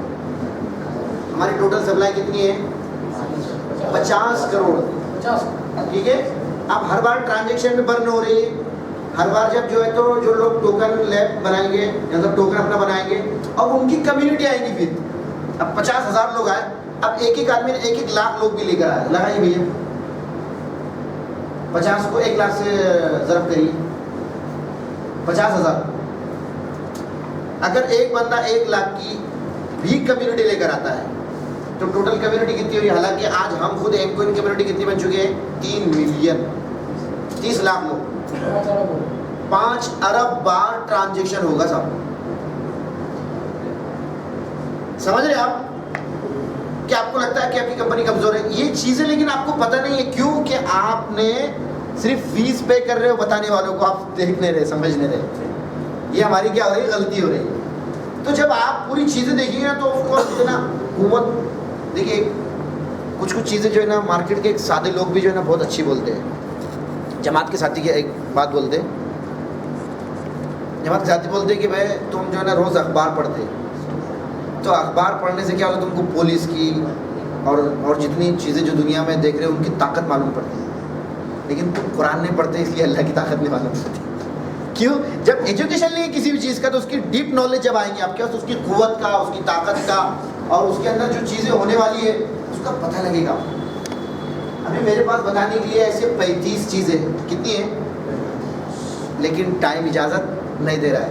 तो इसलिए हमने जब हम वहाँ पर थे जिम कारपेट में, तो हमने वहीं पर जो है एक वीडियो जारी किए थे, देखें आपने वहाँ हमने ये इस प्रोग्राम को करने के लिए जो है तो वही डेट डिसाइड किए थे कि भाई रमज़ान लगने वाला है और रमज़ान में मुलाकात होना पॉसिबल नहीं है। तो इस वजह से जो है हमने अभी ले लिए और हमने भी ये भी तय किया है और आप सब लोगों से मशवरा भी करना है कि रमज़ान में किस तरह से आपके साथ हम कनेक्ट हो पाए, जूम मीटिंग का कौन सा टाइम रहेगा। और रमज़ान ख़त्म होते ही हमको इसी होटल में इंशाअल्लाह ताला हर महीने या कम से कम 1.5 महीने के अंदर 2 दिन का लीडरशिप प्रोग्राम करना है कश्मीर, ताकि 2 दिन हम साथ रहे तो हम हर चीज़ पर डीप में नॉलेज हासिल कर सकें। कोई चीज़ आपके पास ऐसी बाकी ना रहे कि मार्केट में आपसे सवाल किया जाए और आपको उसका जवाब पता ना हो। शुरुआत में हम लोगों के साथ भी ऐसी होता था, लेकिन मैंने ये सोचा था कि यार कहीं ना कहीं अगर हम टिक गए तो एक बड़ी कम्युनिटी हमारे साथ आई, और आज ऐसा ही हुआ। अल्लाह का फजल ऐसा है कि मैं जब प्लान देता हूँ तो प्लान के बाद मैं कई मरतब पूछता हूँ भैया आपका कुछ सवाल है क्या। और शुरुआत में क्या होता था, यार सवाल कर लिया तो क्या बोलूँगा यार। ये क्यों हुआ? जब नॉलेज लेते गए हम, कई ऐसी चीज़ें हमारी मीथर के अंदर मौजूद है, जब सामने वाला पूछते तो हम जवाब नहीं देते पाते, हालांकि वो अशद तौर पर, बेहतरीन तौर पर मौजूद है हमारे पास। तो अल्लाह का शुक्र है कि हम बहुत अच्छे प्रोजेक्ट के साथ, जो बहुत मजबूत, बहुत दिलेर और बहुत टिक कर काम करने के लिए जो है तो आया है। अभी बहुत सारी चीज़ों पर बात करनी, लेकिन वक्त की इजाज़त न होने की वजह से मैं सर से कहूँगा कि आप कंटिन्यू करिए। तो कोई बताएगा मैं कहाँ स्टॉप हुआ था?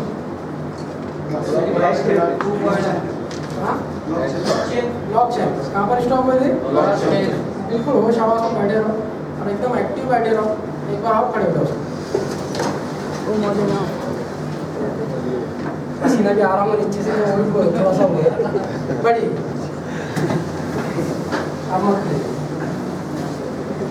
तो हम स्टॉप हुए थे ब्लॉकचेन के ऊपर, है ना। तो ये वेब 3.0 की कुछ पैरामीटर्स में बता रहा था, उसमें से पहला पैरामीटर था ब्लॉकचेन टेक्नोलॉजी। तो आप लोगों ने अपने मुबारक आंखों से खुद लाइव देखिए कि हमारी खुद की अपनी ब्लॉकचेन है और उसके ऊपर जो है तो ट्रांजैक्शन भी चालू है ना, ब्लॉक्स बनना भी चालू है, ब्लॉक जुड़ना भी चालू है, लोगों का लेन देन वहाँ से होना शुरू हो चुका है। ठीक है इंशाल्लाह। तो हाफिज़ साहब ने जो अभी इस तरीके से बताया कि टोकन लैब का कंसेप्ट आपके सामने रखें और टोकन जब बनेगा सामने वाला तो वो टोकन बनाने में 500 एमकॉइन उसको लगने वाले हैं, यानी 500 एमकॉइन मार्केट से जला दिए जाएंगे। यानी जो 50 करोड़ कॉइन है ना, उसमें से 500 एमकॉइन क्या हो जाएंगे? कम हो जाएंगे, मार्केट में रहेंगे ही नहीं हो। फिर दूसरा टोकन बनेगा और 500 कॉइन जलेंगे, फिर तीसरा टोकन बनेगा और 500 कॉइन जलेंगे। ऐसा करते करते अगर हमारे ब्लॉकचेन पे 1000, 1500, 2000 टोकन आ गए तो अंदाज़ा लगाओ कितने एमकॉइन कम होते जाएंगे। और जैसे जैसे एमकॉइन कम होंगे वैसे वैसे एमकॉइन की कीमत क्या होंगी? रसगुल्ला नहीं है, हलवा नहीं है कि रेट क्या होना? बढ़ना बढ़ना बढ़ना। तो खाली मनी सर्कुलेशन में नहीं जुड़े हुए हैं, कि भाई स्कूल आओ, उसको जोड़ो, पैसे बढ़ गए, आगे बोले रेफरल इनकम, जेब गर्म होगा बोले अपना, है कि नहीं? तो वैसा सिस्टम से हम जुड़े हुए नहीं है। ये बात आप बिल्कुल जहन नशीन कर लो। भाई जो तो उसको तो रेफरल चल जा रहा बोले, अरे पड़ जा रहा बोले, तो आगे निकल जा रहा बोले सारा फुकट में। अरे मेहनत करो, उसने घसा, उसने तब जाकर जो है तो उन्हें बढ़ रहा आगे, फुकट में नहीं बढ़ रहा हो, है ना? मेहनत करो, अपनी टीम बनाओ और उसको भी आगे बढ़ाओ, खुद भी आगे बढ़ो। आसान कॉन्सेप्ट है, ठीक है? तो हम अभी जो है तो मुद्दे से थोड़ा भटक रहे थे। मैं चाहूँगा कि अपने आप को पीछे खींचूँ और जो है तो वापस वेब 3.0 की तरफ आऊँ कि ब्लॉकचेन टेक्नोलॉजी के बारे में हमने लाइव जो तो देखी। सब लोग एग्री है यहाँ तक? ओके, हम आगे बढ़ते हैं। दूसरी जो चीज़ वेब 3.0 में चलने वाली है वो है क्रिप्टो करेंसी। क्या चलने वाली है? हाँ, जैसा अभी हम अपना लेन देन करते वो इंडियन रुपीस में करते, क्या में करते हैं? हाँ, दूसरे कंट्री में जाएंगे तो हम डॉलर में करेंगे और दिनार और दिरहम में करेंगे, यानी हम फिजिकल करेंसी में लेन देन करते हैं हमारा, ठीक है? लेकिन जो वेब 3.0 टेक्नोलॉजी आने वाली है वहाँ पर जो लेन देन होने वाला है, वहाँ पर जो खरीद और फरोख्त होने वाली है, वहाँ पर बाय और जो सेल होने वाला है वो क्रिप्टो के अंदर होने वाला है। किसके अंदर होने वाला है? क्रिप्टो करेंसी में होने वाला है, डिजिटल करेंसी में होने वाला है। अब हमारी कंपनी चूंकि वेब 3.0 से जुड़े हुई है तो हमको भी एक क्रिप्टो करेंसी की जरूरत थी। अरे यस और नो? हाँ, तो इसीलिए कंपनी ने अपना एक नेटिव कॉइन, अपना एक खुद का कॉइन बनाया जिसका नाम क्या है? अरे बोलो। हाँ, एम कॉइन है। तो आप समझ में आए एम कॉइन क्या है? M coin is the 10% part of our project.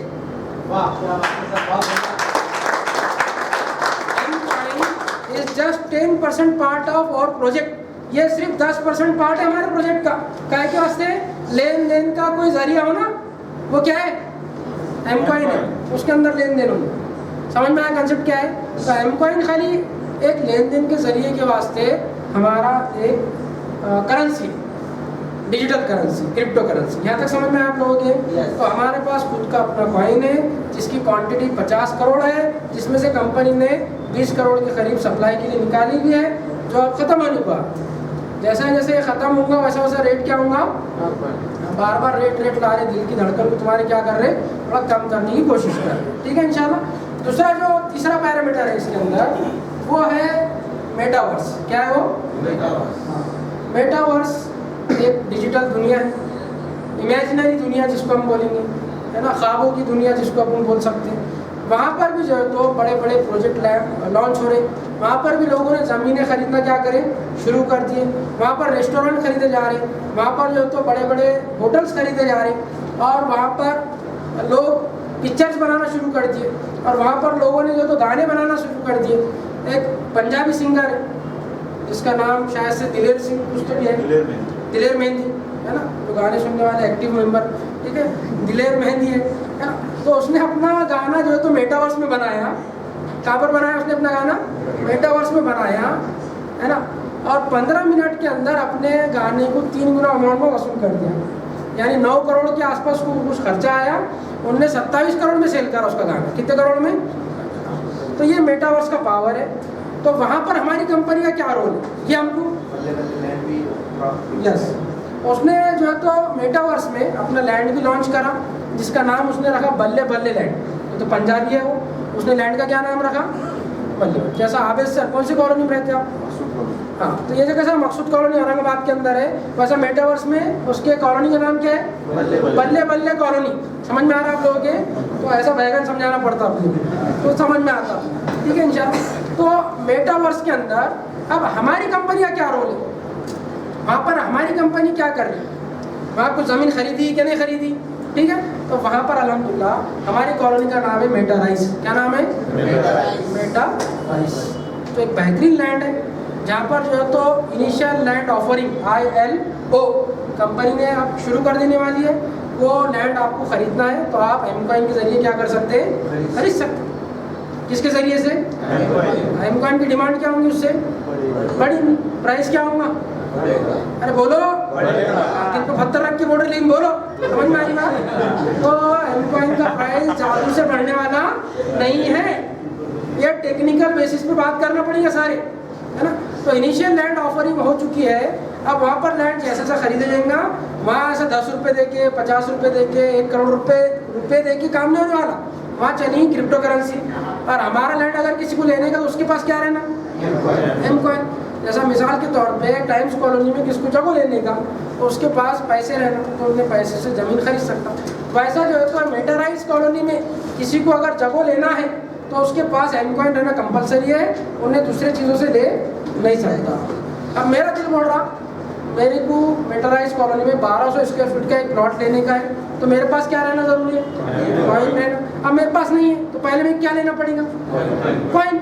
अब लिया कॉइन तो बाय हो गई, बाय होगा तो रेट क्या होगा, रेट बढ़ता कब, जब बाइंग ज़्यादा हो और सेलिंग क्या हो कम। ये कंसेप्ट है रेट बढ़ने के पीछे, है ना। खरीदार ज़्यादा हो और बेचने वाले क्या हो कम, है ना।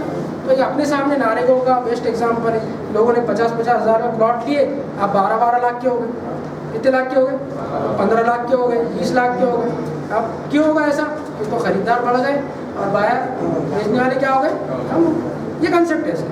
तो हमारा खुद का मेटाराइज लैंड है। अगर वो छोटा सा वीडियो दूंगा असरा तो मैं चाहूँगा कि वो चला के बता दे आपको कि मेटाराइज का लैंड का, ताकि लोगों के समझ में आए। ये सब प्रूफ के साथ बात चल रही। किसके साथ बात चल रही है, हाँ।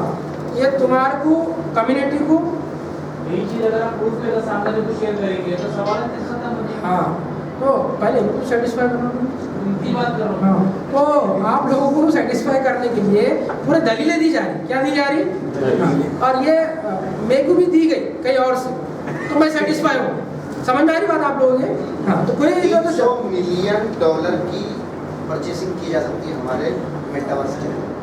यस, ये भी सुन लो हाफिज साहब जो बोल रहे 300 मिलियन ना, यस, $300 मिलियन की परचेसिंग हमारे मेटाराइज के अंदर, जो सिर्फ एम कॉइन से ही होनी है। Yes yes. वो तो बार बार मैंने उनको रिकॉल करा दिया कि आपको मेटाराइज में लेना है तो क्या लेना आपके पास, एम कॉइन रहना कंपलसरी है।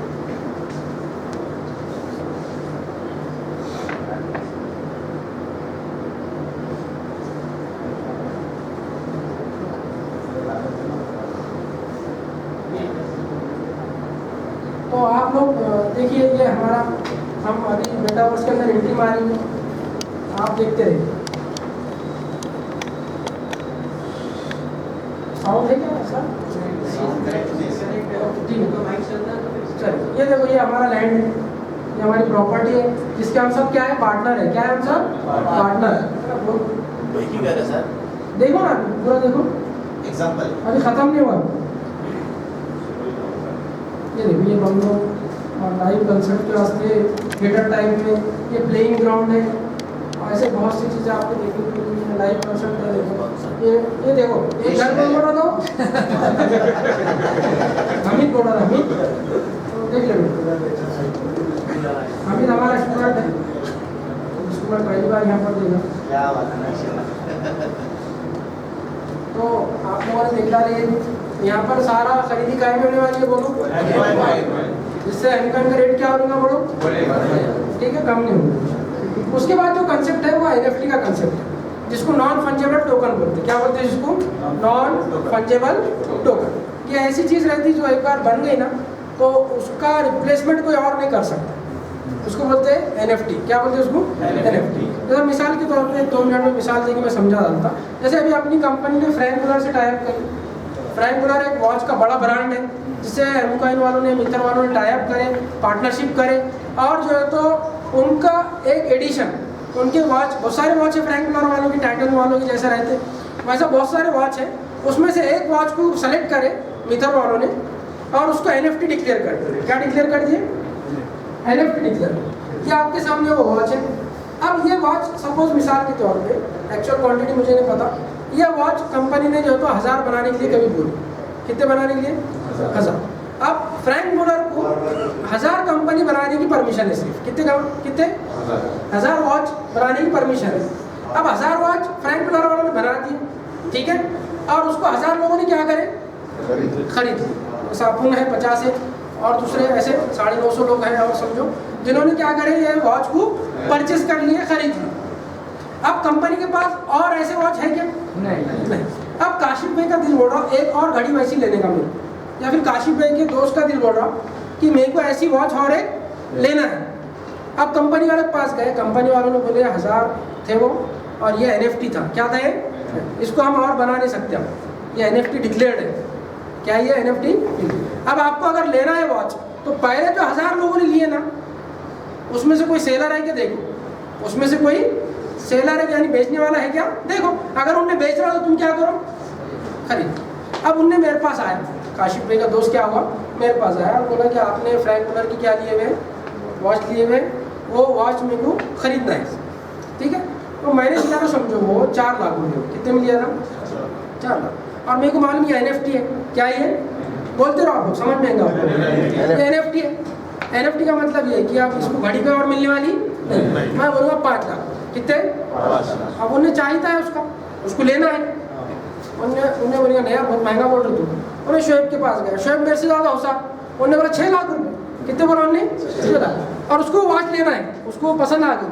उन्हें शाकिर भाई के पास गया, शाकिर भाई बोले 5.5 लाख। उन्हें वापस मेरे पास आएंगे। मैंने कितने बोला था उसको? मैं 7 बोलूँगा उसको। कितने बोलूँगा मैं इसको? 7 बोलूँगा।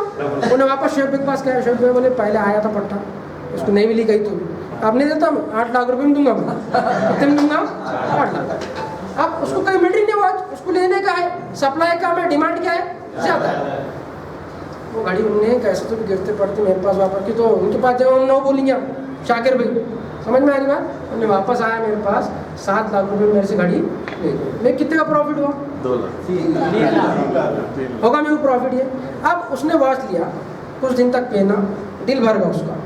अब उसने उसको दोस्त को ज़रूरत पड़ी उसकी घड़ी की, और उसका दिल बोला कि मैं क्या करने का इसको बेचने का। अब उन्हें बेचने के लिए निकाला घड़ी, और सामने वाला बंदा आया, उन्हें 7 लाख में लिया था, और इसको लेना है सामने वाले बंदे को। उन्हें 9 लाख बोला। कितने बोला उसने? 9 लाख। इन्हें बेच दिया उसको। अब ये घड़ी कितने में बिकी? 9 लाख में। आकाशिफ भाई के दोस्त को कितना का फायदा हो? 2 लाख 2 लाख का। वो 2 लाख का कुछ ना कुछ परसेंट, कितना परसेंट? 5%, 10%, मिनिमम 5% वो फर्स्ट ओनर को भी आएगा। किसको आएगा? कौन है फर्स्ट ओनर? मैं। वो घड़ी जब भी बिकेंगी, उस पर जो भी प्रॉफिट आएगा सामने वाले को, उसका 5% मेरे को भी आएगा। यानी ये लाइफ टाइम तुम्हारा एसेट बन गया। क्या बन गया तुम्हारा? समझ में आएगा? तो ऐसे कितने NFT है अपने पास?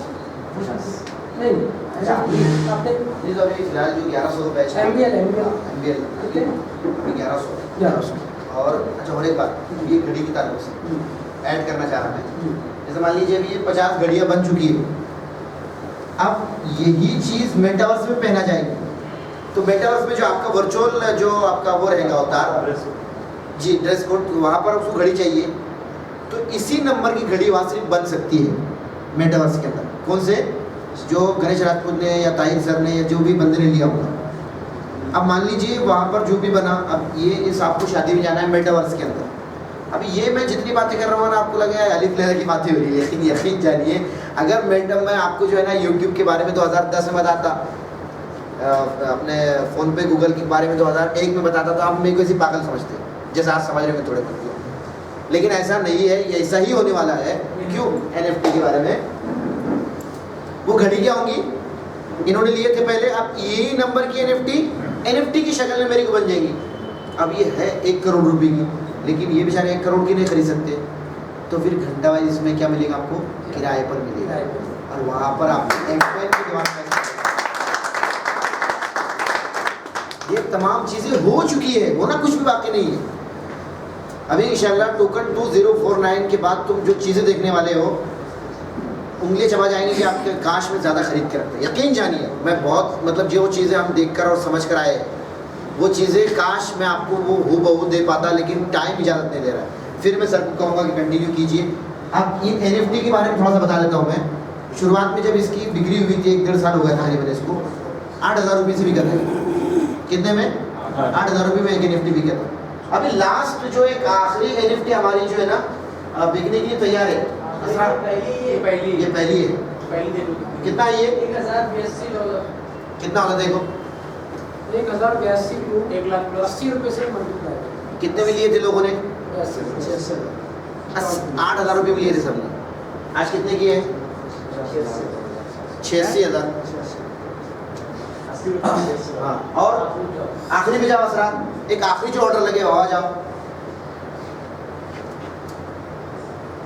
इसमें ब्रदर सर ने कुछ तकरीबन 7-8 खरीदे। 13 में तो खरीदे। किसने? एकलव्य सर। बड़ा रेट है। हम बना रहे हैं, खरीद सकते हैं। ये देखो, ये खरीद सकते हैं, लेकिन कैसे खरीद सकते हैं? अब ये प्रॉपर्टी है मोमिन अब्दुल कवी साहब की, जाकिर साहब की, काशिफ भाई की, मोहम्मद साहब की। आप जो मेन रॉयल्टी 5% का जो बोले सर ने, वो नहीं उसमें बैगन नहीं मिलता आपको, इनको मिलता हो, क्योंकि फर्स्ट ऑनर को मिलता। वो खत्म हो गए? नहीं, अभी ये जो बिके थे वो खत्म हो गए कंपनी से। अब कंपनी जब दूसरी मरतबा लॉन्च करेंगी, उस वक्त तो कुछ सेकंड का या कुछ मिनट का वक्त मिलेगा, तो इसमें खरीदना पड़ता है।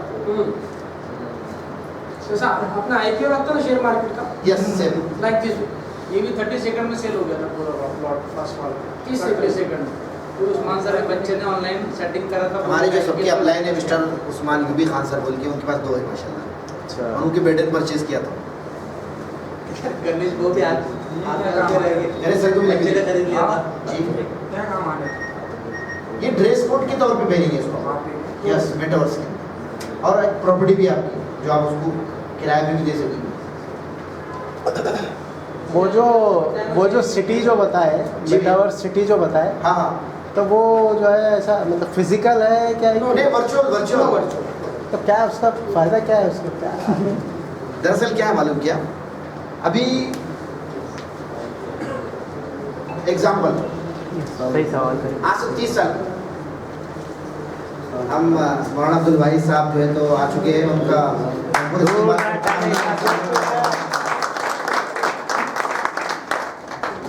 जी। NFT और वर्चुअल लैंड का जो फायदा है वो बता रहा हूँ, थोड़ा सा गौर से सुनिए। आज से 30 साल पहले अगर हमको किसी रिश्तेदार से बात करना होती तो क्या करते थे? खत लिखते थे। फिर एक टाइम आया, फास्ट ज़माना, तो तार भेजने लगे, जैसे किसी की मैयत होगी, कुछ प्रॉब्लम हो गया। उसके बाद फिर कौन सा मोबाइल आया, वो फ़ोन आया, तार वाला, लैंडलाइन ना। फिर ज़माना अपग्रेड हुआ तो उसने क्या किया, नोकिया का मोबाइल आ गया, कीपैड वाला। तो लोग लगा यार ये थोड़ा इसमें तो वायर भी नहीं लगता, फिर वो बात कैसी होती है ना, एक अजूबा था हमारे लिए वो। उसके बाद फिर स्मार्टफोन में आ गई दुनिया। फिर आज क्या हुआ बताएं आपको, जैसा मैं आज खड़े के आपको यहाँ पर स्पीच दे रहा हूँ, सब लोग सुन रहे हैं। सेम वे जूम मीटिंग में क्या करते हैं हम, एक आदमी दिल्ली में बैठकर, कभी जो है तो पंजाब में बैठकर क्या करता है, एक आदमी बोल रहा होता है और बाकी हम सब लोग अलग अलग जगह पर बैठकर सुन रहे होते हैं। मेटावर्स क्या करने जा रहा है काशी में?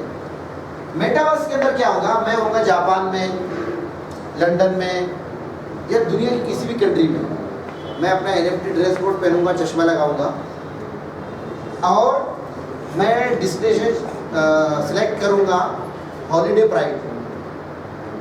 आप लोग कोई गणेश कॉलोनी में, कोई नारेगांव में, कोई आरिफ कॉलोनी में, कोई जो है तो कैसर कॉलोनी में, कोई जो है तो बाजीपुरे में मौजूद होंगे, और हम महसूस करेंगे अपने आप को यहाँ पर। और जब मैं ऐसा हाथ मिलाऊंगा ना, तो ये मेरे हाथ या तो गर्म है या ठंडा है, उसको महसूस कर रही है, वो महसूस कर पाएंगे। ये है मेटावर्स। थोड़ा सा देखिए, डेमो साउंड नहीं है।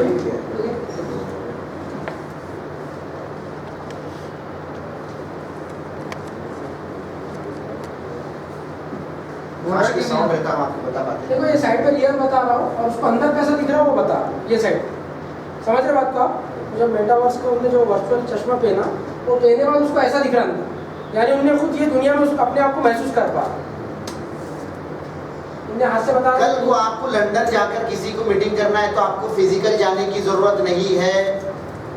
आपका अवतार काम करेगा बजाकर, सामने वाले के अवतार से वो मीटिंग करेगा, जिसको आप महसूस भी कर पाएंगे, सुन भी पाएंगे। और इस तरह आप इसके ऐसे इसमें ये देखिए आप सामने जो लगाया वो बहुत ज़्यादा महसूस करवाती है। हाँ, जो फेसबुक का मालिक है मार्क जुकरबर्ग, उसकी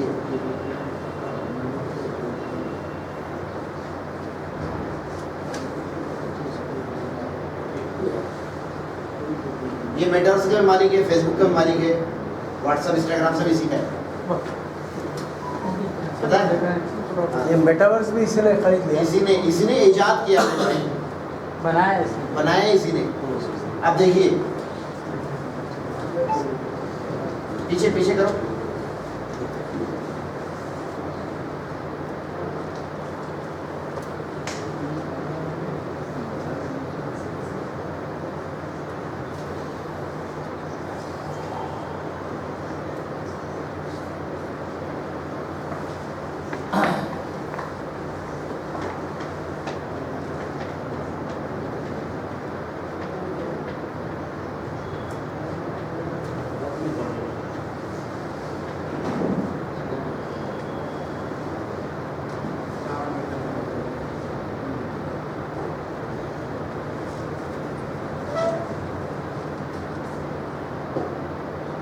चश्मा लगाने से उसका मेटावर्स के अंदर तब्दील हो जाएगा।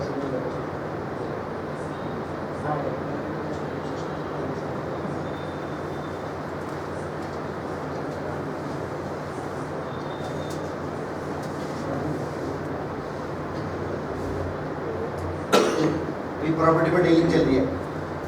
ये तो मैं किसी मूवी में बताया ये चीज़।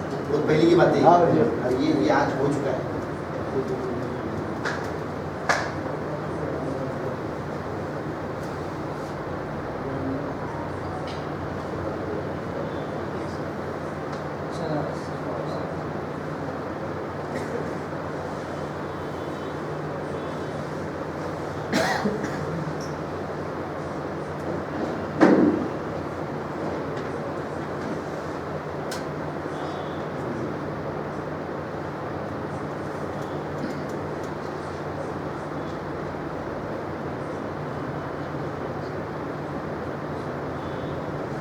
ये उसका अवतार आ गया है। अच्छा,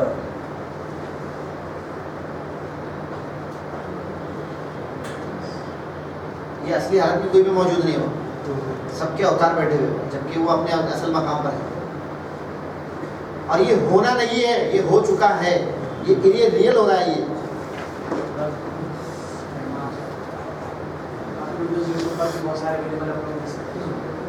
मेरा टाइम फिर इजाज़त नहीं दे रहा है कि कुछ कहने की, इसलिए मैं माइक फिर से सर के हवाले करता हूँ। हाँ, एप्पल वाले का ही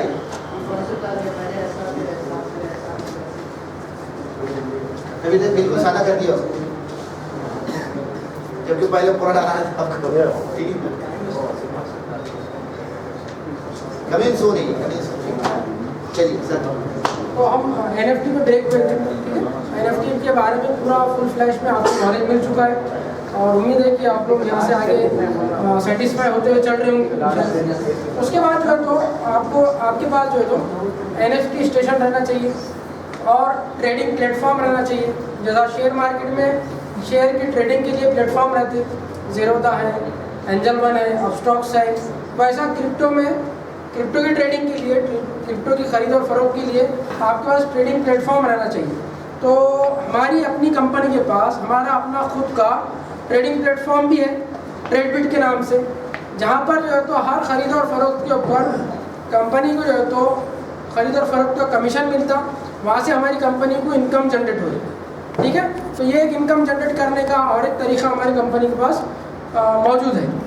तो मैंने शुरू में एक बात बताया था कि वेब 3.0 में सक्सेस होने के लिए कोई कंपनी के पास ब्लॉकचेन रहना चाहिए, मेटावर्स रहना चाहिए, क्रिप्टो करेंसी रहना चाहिए और NFT रहना चाहिए।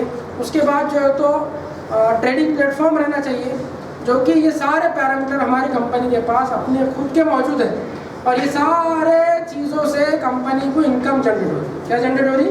इनकम। और वो इनकम हम में और तुम में क्या हो रही? डिस्ट्रीब्यूट हो रही। सिंपल कंसेप्ट है। ठीक है, यहाँ तक समझ में आ गया आप लोगों के कुछ प्रॉब्लम इसके अंदर? ठीक है, ये सारी चीज़ें देखो आपके सामने, ये सारे सोर्स ऑफ इनकम है हमारे कंपनी की। और भी बहुत सारी चीज़ें हैं, जैसा अभी देखो अलहमदिल्ला हमने 5 घंटे की मीटिंग रखी थी। कितने घंटे की? अरे सुन रहे हैं आप लोग? हाँ, 5 घंटे की मीटिंग में बार बार हाफिज अबरार साहब को ये बोलना पड़ रहा है कि टाइम इजाज़त नहीं दे रहा। क्या नहीं दे रहा? तो आप समझ लीजिए नॉलेज कितना है, नॉलेज का भंडार है यहाँ पर। आप लोग सीखते रहेंगे, समझाते रहेंगे लोगों को और अर्निंग करते रहेंगे, ये तरतीब है। ठीक है, तो ये सारे सोर्सेज है जो डिस्कस हो चुके हैं। आगे बढ़िए, ये हमारे सारे जो तो मेन मुद्दे यहाँ पर बताए हुए हैं कि आगे यहाँ पर बताया हुआ है कि एमकॉइन का प्राइस कहाँ से शुरू हुआ था, कहाँ तक जाकर आया।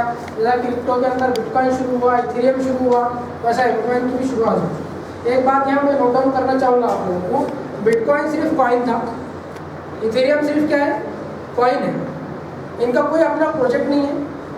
लेकिन एमकॉइन के पास कॉइन भी अपना है, ब्लॉकचेन भी अपनी है, और मेटावर्स के अंदर लैंड भी अपना है, ट्रेडिंग प्लेटफॉर्म भी अपना खुद का है। तो आप एमकॉइन के पोटेंशियल को, एमकॉइन के पावर को इससे महसूस कर सकते हैं।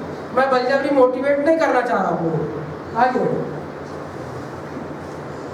और यहाँ पर अपने पूरे कॉइन का डिस्क्रिप्शन दिया हुआ है।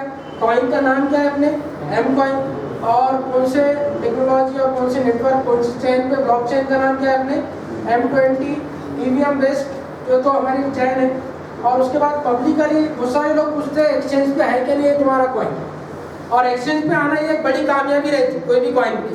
तो अलहमदिल्ला हम 6 से 7 एक्सचेंजेस पर लाइव है, जिसमें टॉप 15 एक्सचेंज में, टॉप 20 एक्सचेंज में एल बैंक आता। एल बैंक एक एक्सचेंज का नाम है, और मैक्सी आता, MEXE, मैक्सी, ये भी टॉप 20 एक्सचेंज में है जिसमें क्रिप्टो की ट्रेडिंग होती है। वो इतने बड़े बड़े प्रोजेक्ट के ऊपर और इतने बड़े बड़े एक्सचेंज के ऊपर हमारा कॉइन ट्रेडिंग हो रही, तो इसका मतलब कॉइन इज अवेलेबल। बहुत सारे लोग ये समझ रहे खाली नंबर, कॉइन का क्या हो रहा, खाली नंबर बता दिए जा रहे हैं आपको, कॉइन आ रहा नहीं, ऐसा नहीं है। कॉइन रहेगा तो ट्रेडिंग होंगी, अदरवाइज ट्रेडिंग नहीं होंगी, ठीक है। तो ये कॉइन एक्सचेंज के ऊपर हम अवेलेबल है, बिटफॉरेक्स पे है, कॉइन स्टोर पे है, ट्रेडबिट पे, आर्टबिट पे, एल बैंक पे। इसके अंदर मैक्सी का नाम नहीं आया, मैक्सी के ऊपर भी हम अवेलेबल है, ठीक है। नेक्स्ट, अब यहाँ पर जो है तो कंपनी के अंदर जो प्रोग्राम है, स्टेकिंग प्रोग्राम, उसके ऊपर हम बात करते हैं। तो ये कंपनी का हिस्सा बन के आप लोग अपने आप को प्राउड फील कर पा रहे हैं या नहीं कर पा रहे? अरे यस और नो? हाँ, तो we are one, we are Meether, M coin is future, join Meether feel better, join Meether feel better. लेकिन नॉलेज की कमी से बहुत सारे गलतफहमियां होते हैं, वो गलतफहमियों को धीरे धीरे क्या करना है, आपको दूर करना है। और कोई बात नहीं, आज मेरे को गलतफहमी हुई थी, कल क्लियर हो गई मेरी, आप आगे बढ़ो, ठीक है। उसको संभाल के बैठेंगे। जिंदगी के अंदर कोई फेल नहीं होता है ना। कपड़े का कारोबार डालिए और दुकान 2 साल चलाए, दुकान क्या होगी, फेल होगी, आपको प्रॉफिट जनरेट नहीं होगा। तो क्या दूसरा कारोबार नहीं खोलते तुम? दूसरे कारोबार पर रिसर्च नहीं करते आप? क्या बड़े आते घर के अंदर रूम बंद करके? नहीं, तो हाथा पैरा मारना पड़ेगा आपको, मार्केट के अंदर निकलना पड़ेगा, इंफॉर्मेशन गैदर करना पड़ेगा।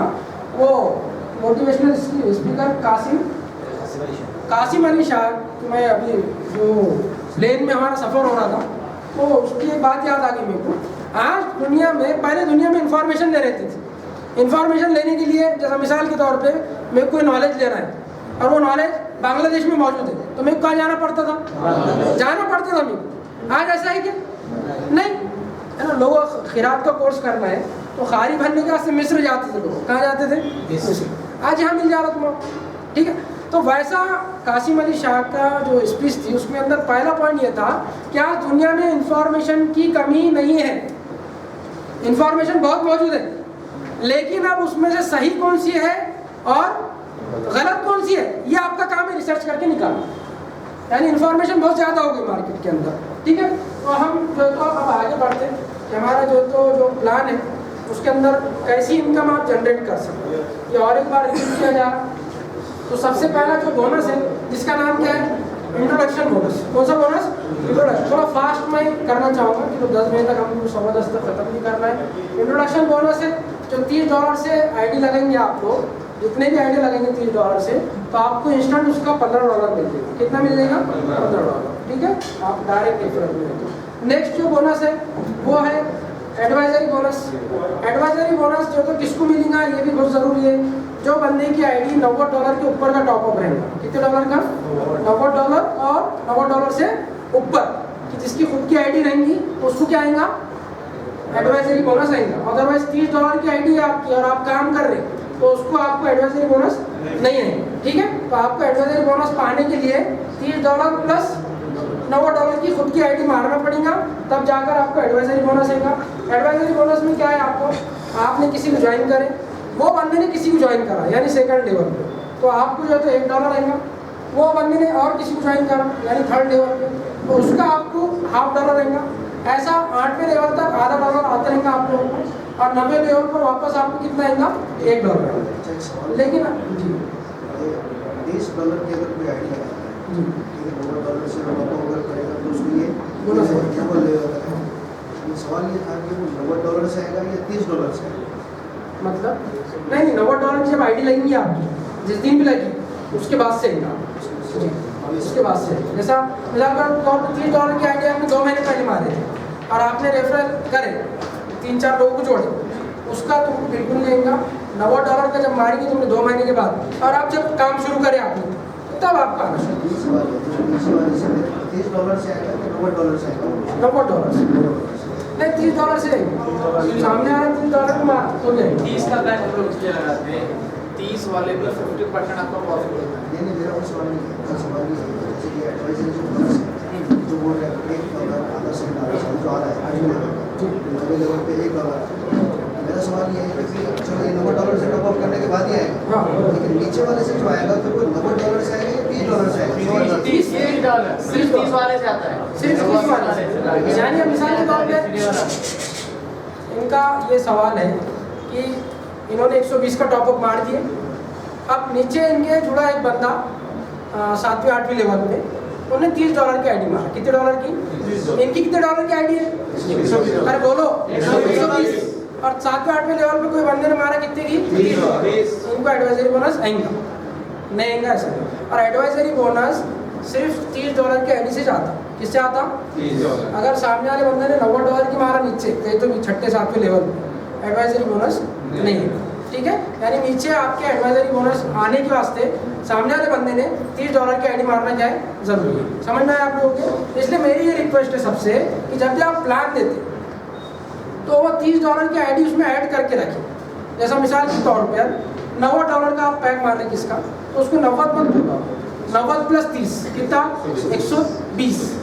270 वाला मार रहे आप तो आप 270 मत बोलो, 270 प्लस 30, $300 का प्लान दो उसको डायरेक्टली। कितने का प्लान देंगे आप? 300। 450 वाली आईडी है तो 450 मत बोलो, 450 प्लस 30 480। समझ में आया कंसेप्ट आप लोगों के? नेक्स्ट जो है तो डायरेक्ट रेफरल बोनस। अगर आपके डायरेक्ट में जितने भी आइडिया जुड़ेंगे, डायरेक्ट का मतलब समझते हो सबको, ठीक है, तो आपको वो आईडी का 10% है। जैसा किसी ने $90 का मारा पैक तो आपको $9 आएगा, किसने $1200 का पैक मारा तो आपको $120 आएगा, किसने $2700 का पैक मारा तो 2700 का 10% आपको $270 डायरेक्ट रेफरल बोनस, ठीक है। नेक्स्ट इधर ध्यान दीजिए, आप प्लीज थोड़ा आपस में बात कर रहे हैं, आप लोग डिस्कस कर रहे हैं जिससे डिस्टर्बेंस हो रहा। नेक्स्ट जो बोनस है रेसिडुअल बोनस, ये बहुत ही ज़बरदस्त बोनस कंपनी ने दी कि आपने टीम बनाई, मिसाल के तौर पर आपकी जो टीम है वो 300 लोगों की होगी। कितने लोगों की होगी? अब अपने को सबको मालूम है हर दिन कॉइन आता अपने कुछ ना कुछ, ठीक है। 2.5 लाख वाली आईडी है तो 4 कॉइन 5 कॉइन 6 कॉइन अभी आ रहे, ठीक है, और उससे बड़ी आईडी है तो और ज़्यादा कॉइन आएंगे। तो आपकी टीम में पर डे, आपकी टीम में पर डे जितने भी कॉइन आ रहे बंदों को, उसका 1% से लेके 3% तक, कितना? 1% से लेके 3% तक आपको उसका रेसिडुअल बोनस है। यानी आपको कॉइन आएंगे, मिसाल के तौर पर आपके टीम में कितने लोग हैं? 300, ठीक है। हर एक बंदी को रोज का 1 कॉइन आ रहा, कितना कॉइन आ रहा? तो आपके डाउनलाइन में रोज कितने कॉइन आ रहे? 300 कॉइन आ रहे, 300 कॉइन आ रहे। 300 का आप 2% लगा दीजिए, 300 का 1% कितना होगा? 3, 2% कितना होगा? 6, यानी 6 कॉइन आपको रोज के आएंगे। किसके तुफेल में? रेसिडुअल बोनस के तुफेल। समझ में आया कंसेप्ट आप लोगों को? तो जितनी आपकी टीम बड़ी रहेगी उतना आपको रेसिडुअल बोनस क्या आएगा? ज़्यादा। और इस रेसिडुअल बोनस के तुफेल में 20-20 लाख 25-25 लाख रुपए रोज के लोग कमा रहे, खाली रेसिडुअल बोनस। जितनी टीम बड़ी रहेगी उतना बेनिफिट आपको। उसके बाद टीम बिल्डिंग बोनस, आप $1000 का बिजनेस कर दीजिए, आप इन्फ्लुएंसर डिक्लेयर होंगे। पहले डायरेक्ट रेफरल बोनस कितना आता था आपको? 10%। इन्फ्लुएंसर बनने के बाद आपको कितना आएगा बोनस? 13%, यानी 13%। 10 प्लस 3। एग्जीक्यूटिव बनने के बाद 10 प्लस 5, यानी 15%। सीनियर एग्जीक्यूटिव बनने के बाद 17%। मैनेजर बनने के बाद 19%। सीनियर मैनेजर बनने के बाद 21%। और ऐसे ये पूरा आपके सामने स्ट्रक्चर है। और अगर कोई बंदा यूनिवर्सल क्राउन एम्बेसडर बनता है तो उसको डायरेक्ट रेफरल बोनस कितना आएगा? 30%। ठीक है, यह है टीम बिल्डिंग बोनस। नेक्स्ट, उसके बाद हमारी कंपनी एग्जीक्यूटिव बनने के बाद आपको रैंक रिवॉर्ड भी देती है। आपने मेहनत करे, आपने कंपनी को $300 का बिजनेस ला के दिए तो कंपनी आपको आपके मेहनत का फल देती रैंक रिवॉर्ड की शक्ल में। तो पहले पोजीशन है एग्जीक्यूटिव। जैसे ही आप एग्जीक्यूटिव बने आपको $100 आ जाएंगे, यानी 9,500। ठीक है, सीनियर एग्जीक्यूटिव बने तो आपको $300 रहेंगे, मैनेजर बने तो $1,000। ऐसा एक पूरा स्ट्रक्चर कंपनी ने दी हुई है। और अगर कोई यूनिवर्सल क्राउन एम्बेसडर बनता है तो आपको $5 मिलियन है। कितने मिलियन डॉलर? 5। 1 मिलियन मतलब कितना? 10 लाख। अरे बोलो, 10 लाख। मालूम रहेगा तो बोलेंगे बोले। 1 मिलियन मतलब कितना? 10 लाख। और 5 मिलियन बोले तो कितने लाख होंगे? $50 लाख को आप मल्टीप्लाई करिए 95 रुपीज से, यानी 95 रुपये से। अब वो लगा लीजिए आप हिसाब। तो इतना रैंक रिवॉर्ड के अंदर कंपनी जो है तो बांट। ठीक है, ये रैंक रिवॉर्ड है। उसके बाद यहाँ तक का हम आपको रोड मैप दिया हुआ है और 2022 से 2027 तक की कंपनी क्या क्या करने वाली है। और जब आप पैक परचेस करते हैं तो आप बिटकॉइन से भी पैक परचेस कर सकते हैं, एम कॉइन को परचेस कर सकते हैं, एम कॉइन से एम कॉइन भी परचेस कर सकते हैं, USDT से एम कॉइन परचेस कर सकते हैं। और बहुत जल्द आप क्रेडिट कार्ड और डेबिट कार्ड से एम कॉइन को परचेस कर पाएंगे। जैसा हमारा एम कॉइन अब लॉन्च हो चुका, बहुत जल्द ये फैसिलिटी आ जाएंगी। ये हमारे कुछ तो है ना स्पार्टन्स है, डायमंड, ब्लू डायमंड, जिन्होंने बहुत ही कम टाइम में 1.5 साल, 1 साल, 2 साल के अंदर जो तो बड़े बड़े रैंक अचीव कर लिए। यानी ये पॉसिबल है, ये भी इंसान है, कोई फरिश्ते नहीं। और अभी मैं ये खुशखबरी आपको सुना दूँ, सिर्फ महाराष्ट्र के अंदर 93 कार आ चुके। कितने?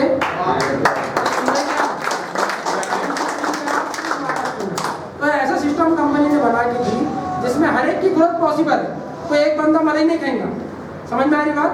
और जितना नीचे के लेवल पे उतना ज़्यादा आएगा उसको, है ना। ये भी एक चीज़ क्लियर करना चाहूँगा आप सरदार साहब 1 मिनट के अंदर कि मिसाल के तौर पे मैं सीनियर मैनेजर रैंक पे है, ठीक है, और नीचे कोई बंदे ने, जैसा मिसाल की तरफ हमारे ज़हीर भाई एग्जीक्यूटिव है, ठीक है। ज़हीर भाई ने आईडी लगाया मानवत के अंदर, तो वो आईडी लगने के बाद ज़हीर भाई को टीम बिल्डिंग बोनस का कितना % आया? 5%। कितना % आया? 5%। अब उसके ऊपर ज़हीर भाई के ऊपर है सीनियर एग्जीक्यूटिव, तो सीनियर एग्जीक्यूटिव कितना आएगा? 2%। 7% लिखे बात हम आपको, तो कितना आएगा? 7%। ठीक है, पकड़ लेते 7%। फिर उसके ऊपर मैनेजर बैठे हुए हैं, उसको कितना दिया होगा? 9%। ज़हीर भाई को 5% आएगा, सीनियर एग्जीक्यूटिव को 7% आएगा, मैनेजर को 9% आएगा, सीनियर मैनेजर को 11%। ऐसा हम समझते, ऐसा नहीं है। अब ज़हीर भाई ने आईडी लगाए तो ज़हीर भाई कौन है, कौन सी पोजीशन पे है? एग्जीक्यूटिव। उनको 5% देंगे टीम बिल्डिंग बोनस। कितना आएगा? 5%। उसके ऊपर कौन है? Senior executive. तो सीनियर एग्जीक्यूटिव को टोटल 7% आना चाहिए था, 7 में से 5 कट गया नीचे, बचा कितना? 2। तो सीनियर एग्जीक्यूटिव आएगा कितने %? 2%। उसके ऊपर कौन है? मैनेजर को कितना आने वाला था? 9%। तो 9 में से कितना चलेगा नीचे? 7। इसको कितना है? 2। सीनियर मैनेजर है पर मैं नीचे चलेगा कितना? 9। बचे कितने? 2। सबसे ज्यादा बोनस किसको आया? सबसे नीचे वाले। सबसे नीचे वाली। और उसकी नीयत खराब हो रही ऊपर वाले की। लोग फुकड़ के चल रहा, इन्हें जादू से बन गया सीनियर मैनेजर इन्हें। अरे बोलो ना, मेहनत करे ना, है ना, लोगों को समझाए, गला सुखाए, पानी पिए बार बार, है ना, लोगों को समझाए, दिमाग खाए, उसके क्वेश्चन का जवाब दिए, आंसर दिए, मेहनत करे, तब जाकर ही पोजीशन में पहुंचे। साफ रखो, मंजिलें आसान रहेंगी। नियत क्या रखो? साफ रखो, मंजिल क्या रहेंगी? आसान रहेंगी। ये बहुत बड़ा मिथ है कि भाई दूसरे को 2 रुपये नहीं कमाने देने के चक्कर में इन्हें अपने 100 रुपये भूल जा। कितने रुपए? 2 रुपये नहीं कमाने के चक्कर में इसने अपने 100 रुपये भूल जा। तो बेवकूफ़ कौन है? ऊपर वाला कि नीचे वाला? नीचे वाला। तो अब देखो, अब अपने आप को बेवकूफ़ बनाने का है या अपने आप को आगे बढ़ाने का है? समझ में आ रही बात?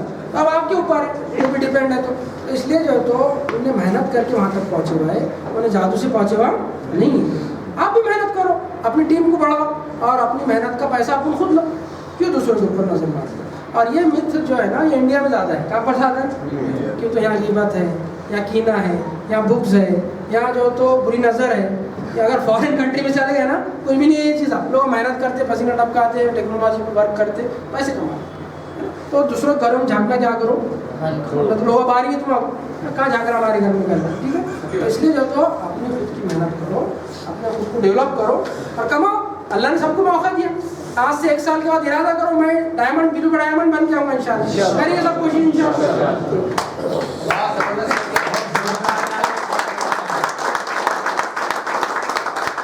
ये है कि मोहम्मद अब्दुल कबीर साहब ने ये चीज़ मुझे मांग कर ली है कि हाफिज़ साहब पीपीटी मैं शेयर करूँ, और ऐसी शेयर करें हम यकीन नहीं कर पा रहे थे कि सर जो है तो इतना भारी एक्सप्लेन करने वाले। बहरहाल बहुत सारी बातें आपको बतानी थी जो मिस हो चुकी है, टाइम हमारे पास ज़्यादा न होने की वजह से, और ये चूँकि रमज़ान शुरू हो रहा है इस वजह से हमने इसको एकदम एंड पे रखना बहुत ज़्यादा ज़रूरी समझा, क्योंकि रमज़ान के पूरे महीने में हमारी इस तरह हूबहू एक साथ मुलाकात नहीं हो पाएंगी। इसलिए रमज़ान के बाद इंशाल्लाह हम जो है तो 2 दिन का सेमिनार यहाँ से शुरू करेंगे, इसी होटल से इंशाल्लाह मुफ्ती साहब, क्योंकि तमाम चीज़ें यहाँ पर बहुत अच्छी है, रूम भी है, तमाम चीज़ें हैं। तो इतना नॉलेज अभी बाकी है, शायद बहुत सारे लोग जैसे जाकिर साहब है और काशिफ भाई है, खुद मुफ्ती साहब मौजूद है, जो हम ऑलरेडी किसी और कंपनी में थे, तो बताने के लिए चीज़ें नहीं होती थी तो हम क्या करते थे, मोटिवेट करते थे लोगों को। लेकिन यकीन जानिए 5 घंटे मुकम्मल बोलने के बावजूद भी इतनी चीज़ें बाकी रह गई जो मैं आपसे शेयर करने के लिए वक्त मेरे पास मौजूद नहीं है। तो बहुत सारी चीज़ें अभी हमें क्या करना है, सब लोग अपने अपने लीडर के पास सब अपने फ़ोन नंबर दे दीजिए ताकि मैं उनसे पर्सनल टच में रह पाऊँ। तो हम जूम मीटिंग कैसा करना है, क्या है, और वो जो 5 चीज़ें बताया मैंने जो आपके पास होना चाहिए, जो आपने जो गोल अचीव करने के लिए लिखी है, वो तमाम लोगों को शेयर कर दिए जाएंगे। तो जाकिर साहब की टीम के सब बंदे जाकिर साहब के पास वो पूरा नंबर, ताकि मुझे शेयर कर देंगे तो मैं अपने पर्सनल ग्रुप में आपको ले पाऊँगा। मोमिन साहब की टीम वाले मोमिन साहब के पास, और इधर की पूरी टीम के जो लोग हैं वो मुफ्ती साहब या सोहेब भाई के पास दे सकते हैं ताकि मैं सबको भेज सकूँ। इसी तरह सुफियान सर की टीम के लोग सुफियान सर के पास दीजिए। उसके अलावा अभी चूँकि रमज़ान आ चुका है तो रमज़ान के अंदर भी हमारी कोई कोताही नहीं होना चाहिए। जैसे हम ये कर को एक बहुत अच्छा सबक समझ रहे हैं कि अपनी ज़िंदगी को नेक्स्ट लेवल पर हम ले जा सकते हैं, ऐसे ही रमज़ान के ज़रिए भी हम अल्लाह